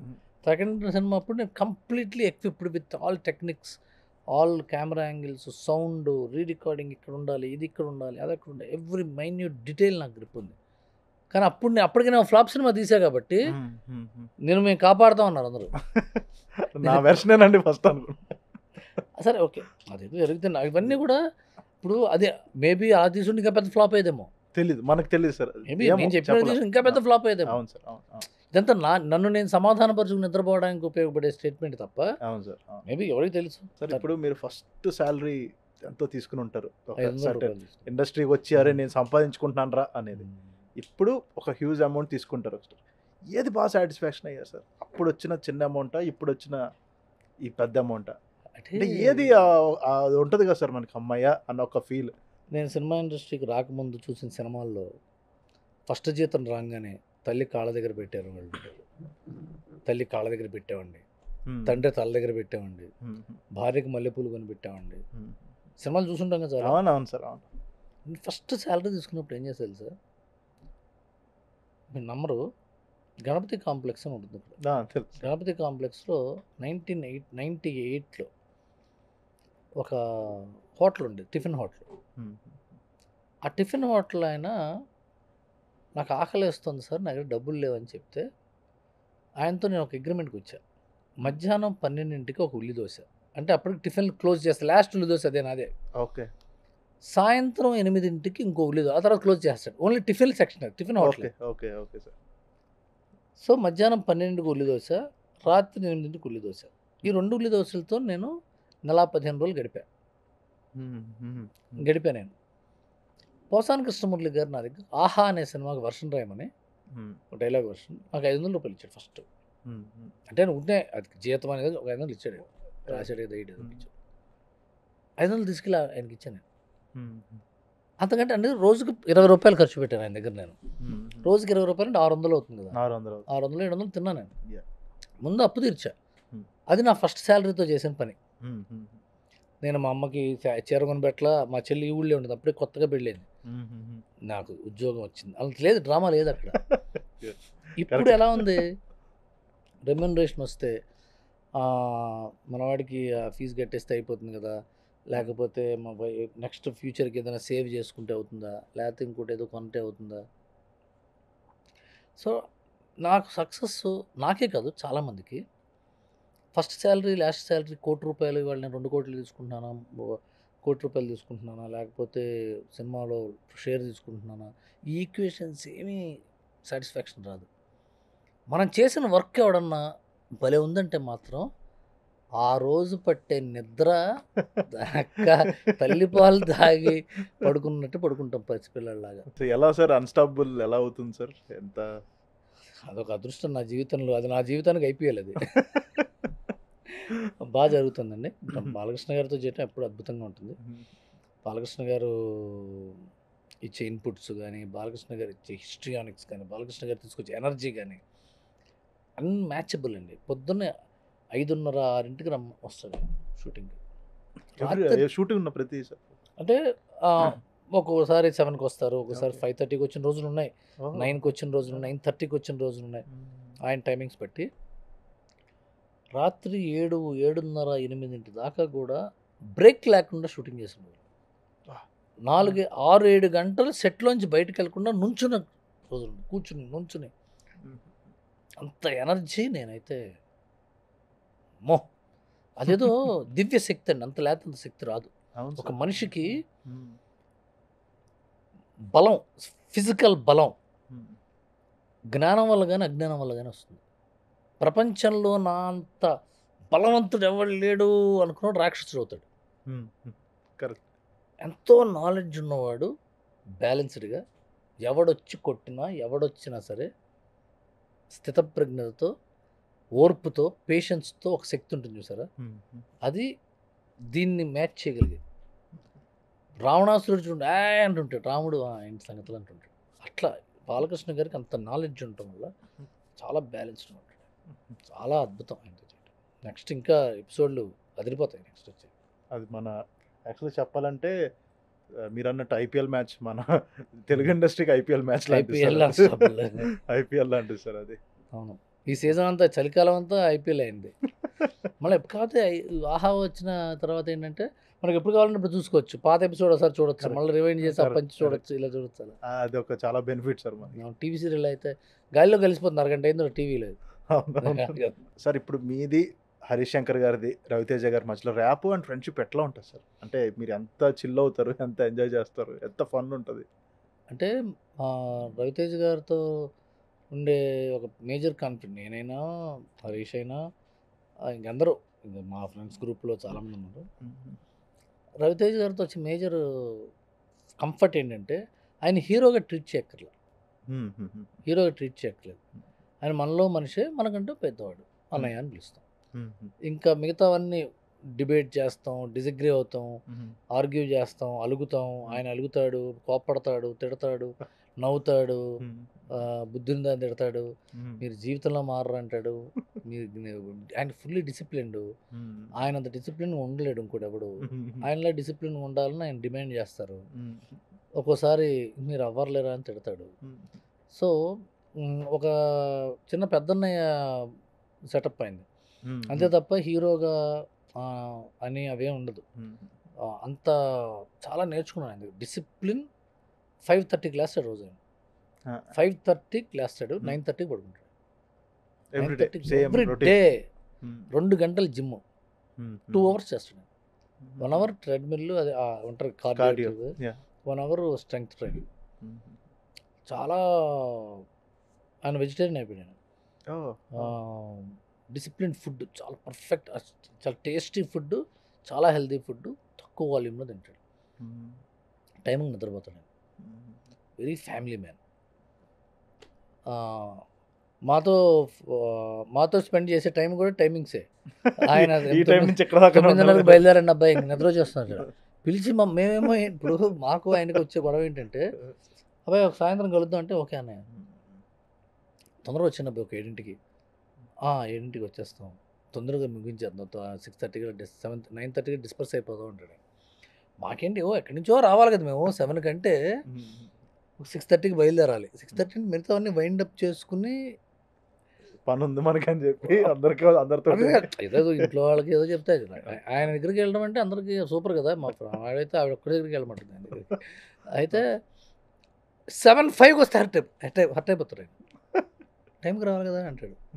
అంటే ట్రాఫిక్ ఇదొకటి, ఎక్కడ ఎవరికి ట్రాఫిక్లు ఉండవు, మీకు ఒక్కడికే ట్రాఫిక్. ఒక అరగంట తిడతారు, అది అయిపోతుంది. అరగంట 9:30కి వెళ్ళిపోవాలి. ముందు అరగంట లేటుగా వచ్చిందని మీరు తిట్లు తినడమే. ఇంకా 7:30కి వచ్చేవాడు పరిస్థితి ఆలోచించండి. 7:30కి వచ్చేవాడికి ఫోన్ చేసి చెప్పేస్తాడు, రావద్దబ్బా రేపు రా అంటాడు. వాడు అక్కడ సొంత చివరికి వచ్చి ఉంటాడు. హరీష్ శంకర్ ఒకసారి గేట్ దాకా వచ్చాడు 7:30కి. అన్నయ్య దేవుడిది వెళ్ళిపో, అదే వచ్చా, నువ్వు వెళ్ళిపోయి, నాకు వద్దు, నాకు రేపు రా. 7 రమ్మనగా 7:30కి వచ్చావు, సరదా కూడా. అవి మేము 2వ రోజు అడుగుతాం, నువ్వు 7:30కి పంపించావు మమ్మల్ని అంటే ఆయన నవ్వుతారు. ఇట్లా చాలా డిసిప్లిన్డ్. ఆయన దగ్గర నేను చాలా నేర్చుకున్నా. ఒక నిర్ణయం ఫెయిల్ అయితే ఒక కొత్త నిర్ణయం తీసుకోవాలి. ఓ నిర్ణయం సక్సెస్ అయితే సేమ్ నిర్ణయం మళ్ళీ తీసుకోవాలి. కానీ నిర్ణయం తీసుకోవాలి. Life is built with decisions లేకపోతే ఎక్కడ పోతే ఇక్కడ ఉంగలి. ఇవాళ నేను గుప్తా పిలుస్తున్న ఇంటర్వ్యూకి వెళ్దాం అంటే వెళ్ళిపో, వద్దంటే గుప్తా నేను రాను, అయిపోయింది. నసొద్దు. లైఫ్లో ఫిలాసఫీ అంటే ఏం చెప్తారు? What is philosophy of PVS Ravi గారి లైఫ్? చాలా సింపుల్ సార్. నేను కర్మయోగిని. మా జీవితం మనం ఇలాంటి పని చేసి బతకమని ఒక అవకాశం ఇచ్చింది. నాకు సినిమా రైటర్గా ఒక అవకాశం ఇచ్చింది. ఫ్లాప్ అయినా, హిట్ అయినా, అవకాశం ఉన్నా, అవకాశం లేకపోయినా, పిలిచేవాళ్ళు ఉన్నా లేకపోయినా, నా జీవితాంతం నా పని నేను చేసుకుంటూ వెళ్ళిపోవడం. పని పని పని పని పని పని చేయడమే జీవితం sir. Whether you have a rainy day, whether you have a sunny day, whether you have a bad day or a good day, you have to work అనేవాళ్ళు అంటూ ఉంటారు. ఇప్పుడు ఇక్కడ ఉన్న వాళ్ళు చాలామందిలో కొంతమంది నచ్చచ్చు ఇంటర్వ్యూ, కొంతమంది నచ్చకపోవచ్చు. ఇంటర్వ్యూ అయిపోయింది, పని అయిపోయింది, రిజల్ట్ 1 డే. సినిమా ఇండస్ట్రీలో రిజల్ట్ 1 డే. శుక్రవారం సినిమా ఫ్లాప్ అయితే సోమవారం నుంచి మళ్ళీ వేరే పనులు పడతారు లేదా? శుక్రవారం ఫ్లాప్ అయిందని వచ్చే సంవత్సరం అదే శుక్రవారం దాకా ఏడుస్తూ కూర్చొని సంవత్సరం దొబ్బింది. నేను ఇంతలో డైలాగ్ ఉంటుంది కదా సార్, ఏమైనా సినిమాలో మనం ఇక్కడే ఉండాలి కదా. అది మనకే కదండి, బ్యాంక్ ఉద్యోగి, ఎల్ఐసి ఉద్యోగి, మెకానిక్లు, డ్రైవర్లు, బస్సు ఆర్టీసీ వాళ్ళు, గవర్నమెంట్ ఉద్యోగులు, ఎవరికైనా సరే పని చేసుకుంటూ వెళ్ళిపోవాలి సార్. నా ఉద్దేశం అయితే మాత్రం పని తప్ప జీవితంలో ఏది మనని ముందుకు తీసుకెళ్ళలేదు. The philosophy of life has to be work. Work is worship. Worship of God ఉంటుంది కదా, worship of work is greater than worship of God. God పనిని పూజించండి. పనిలో దేవుడు ఉన్నాడు, అంతే. దేంట్లో లేడు దేవుడు, పనిలో ఉన్నాడు. నీకు ఇచ్చిన పనిలో ఉన్నాడు, నీకు తెలిసిన పనిలో ఉన్నాడు. మనం పిఓస్ అని ఎగ్జామ్ రాసి బ్యాంక్ ఉద్యోగం సంపాదిస్తాం. ఏపీపీఎస్సీనో యూపీఎస్సీనో రాసి ఏదో గ్రూప్ 1 గ్రూప్ 2 రాస్తుంటారు కదా, మిలిటరీలోకి వెళ్తాం. వాళ్ళందరికీ ముందు ఉద్యోగం పుసుక్కిన రాగానే టేబుల్ చూసి పనిచేయరు అనరు. ఒక 6 నెలల పాటు ట్రైనింగ్ చేస్తారు. Correct correct. చేస్తారా? ట్రైనింగ్ పీరియడ్ అంటారు లేదా? అవును సార్. మనం చేసే కంపెనీలో కూడా 2 months ట్రైనింగ్ పీరియడ్ ఉంటుందండి. అవును సార్, అవును. ఈ ట్రైనింగ్ పీరియడ్ లేకుండా రైటర్లు అవుతున్నారు చాలామంది. ఈ ట్రైనింగ్ పీరియడ్ అంటే నేర్చుకోవాలి. ఇప్పుడు ఒక సైనికుడు ఆర్మీలో చేరతాడు. లేదమ్మా ఇప్పుడేం లేదు, నువ్వు ఉద్యోగం ఉంది, నీకు నెల నెల జీతం పంపిస్తాం, యుద్ధం వచ్చినప్పుడు పిలుస్తాం అని చెప్పి యుద్ధం వచ్చినప్పుడు గన్నిచ్చి వెళ్ళమంటే ఫస్ట్ దెబ్బకి అవుట్గాడు ఫటఫట కాల్ చేస్తారు. వాడికి ఎంత డ్రిల్ చేయిస్తారు, ఎంత డిసిప్లిన్ నేర్పిస్తారు, ఎన్ని ఆయుధాలు వాడటం నేర్పిస్తారు. నేర్పిస్తారు లేదా? అలా రైటర్స్ కూడా నేను రైటర్ని అని ప్రకటించుకునే ముందు ఒక గొప్ప డ్రిల్లోకి వెళ్ళాలి. సినిమాలన్నీ చూడాలి, పుస్తకాలన్నీ చదువుకోవాలి, స్క్రీన్ ప్లే బుక్స్ చదువుకోవాలి, పెద్ద రైటర్ల దగ్గర ఇంటర్న్షిప్ చేయాలి. ఒక 2 months 6 months 2 ఫిలిమ్స్ అసిస్టెంట్ డైరెక్టర్గా పనిచేసాక డైరెక్టర్లు అవుతున్నారు. అలా రైటర్ల దగ్గర అసిస్టెంట్గా పనిచేయాలి. అప్పుడు ఒక వ్యవహారం తెలుస్తుంది. ఆ తర్వాత నువ్వు సూపర్ స్పెషాలిటీ టీంలోకి వెళ్తావా, స్పెషాలిటీ టీంలోకి వెళ్తావా, ముందుకు చెప్పుకున్నప్పుడు ఇండిపెండెంట్ రైటర్ అవుతావా, that's a different thing. But you have to get trained or else your life will be short, your career will be cut short. For larger span you have to get trained. Sir ఇప్పుడు favourite films రైటర్స్కి, ఒక writer అవుదాం అనుకున్న వాళ్ళకి జనరల్గా అడిగితే అందరూ English సినిమాలు, Hollywood సినిమాలు చెప్తారు సార్. తెలుగులో ఒక టాప్ 5 సినిమాస్ చెప్పండి సార్. అంటే ఒక రైటర్ అవ్వాలనుకున్న వాళ్ళకి. సాగర్ సంగమం అండి. Writing extremely good writing. 2 Shekhar Kammul garu ఏ సినిమా అయినా తీసుకోండి, ఏ సినిమా అయినా సరే ఎక్స్ట్రీమ్లీ గుడ్ రైటింగ్. కామెడీ జానర్లో ఇంతకు మించిన కామెడీ రాయలేమని నేను అనిపిస్తుంది. నువ్వు నాకు నచ్చావు. కరెక్ట్ సార్, నువ్వు నాకు నచ్చావు. అద్భుతమైన రైటింగ్, అసలు మెంటల్ ఎక్కిపోతుంది. హృదయం కదలించాలంటే శేఖర్ కమ్ముల్ గారు రైటింగ్. స్క్రీన్ ప్లే ఎలా చెప్పాలి, ఇంట్రెస్ట్ హోల్డ్ చేసుకుంటని చెప్పింది సాగర్ సంగమం. ఎంత తక్కువ రాస్తే అంత మంచిది, ఎంత తక్కువ రాస్తే అంత మంచిది అనేది శివ. ఇంత అవసరం లేదు, ఎంతో చెప్తే చాలు. Shiva is an example of screen writing. స్క్రీన్కి అవసరమైతే ఎంతవరకు తీయాలి, ఏది చూపించాలి అనే ఇవి అన్ని రైటింగ్కి చాలా ఉపయోగపడతాయి. శివ ఒకటి, నువ్వు నాకు నచ్చే ఒకటి, శేఖర్ కమ్ముల్ గారి సినిమా ఒకటి, సాగర్ సంగమం ఒకటి, extremely good writing. And the 5th one is not one film, every film of కే బాలచందర్. కే బాలచంద్ర గారు డైరెక్టర్, ఆయన నాటకాల రంగం నుంచి వచ్చారు. గుప్పెడు మనసు అనే సినిమా, ఇది కథ కాదు అనే సినిమా, డ్రామా ఎన్హాన్స్ చేయడానికి రాయటం, అది షేక్ అయిపోతాం. చాలా నేర్చుకోలేదు. అవును సార్. అవి రాస్తే, అవి చదువుకుంటే, వాళ్ళ సినిమాలు చూసేటప్పుడు మనం ఏ జానర్ని రాయొచ్చు. Suspense, horror, thriller, comedy, romance, love story, family drama, action, ఏమైనా రాయొచ్చు మనం. కాకపోతే నాలెడ్జ్ ఉండాలి. ఇప్పుడు అద్భుతమైన వంటవాడు ఉన్నాడు అనుకోండి, ఏ వంటనే చేస్తాడు వాడు. అవును అవును సార్. ఓన్లీ జాంగ్రీలే చేయండి అంటే వాడు సూపర్ స్పెషాలిటీ, వాడు ఎందుకు పనికిరాడు. జాంగ్రీలు మొహమ్మత్తంగా ఉద్యోగం తీసేస్తాడు. We have to get train for every kind of writing, then only it will be easy for us to write. Gupta, all the best. I know how talented you are, and I know how famous and penetrating Suman TV is. Suman TV చాలా penetrate అవుతుంది. మనకు తెలియకుండానే నేను ఎన్నో ఎక్కువ videos చూస్తుంటాను. ఫేస్బుక్లో Suman TV videos వస్తాయి, ఇన్స్టాగ్రామ్లో వస్తాయి, యూట్యూబ్లో వస్తాయి. వాళ్ళు చాలా పెద్ద platform. And your passion for your movies, and the kind of writing, I think it's a great platform to excel. All the best. Thank you sir, thank you sir, thank you. Suman టీవీలో మీ personal and business promotions కోసం కింది నెంబర్కి contact చేయండి.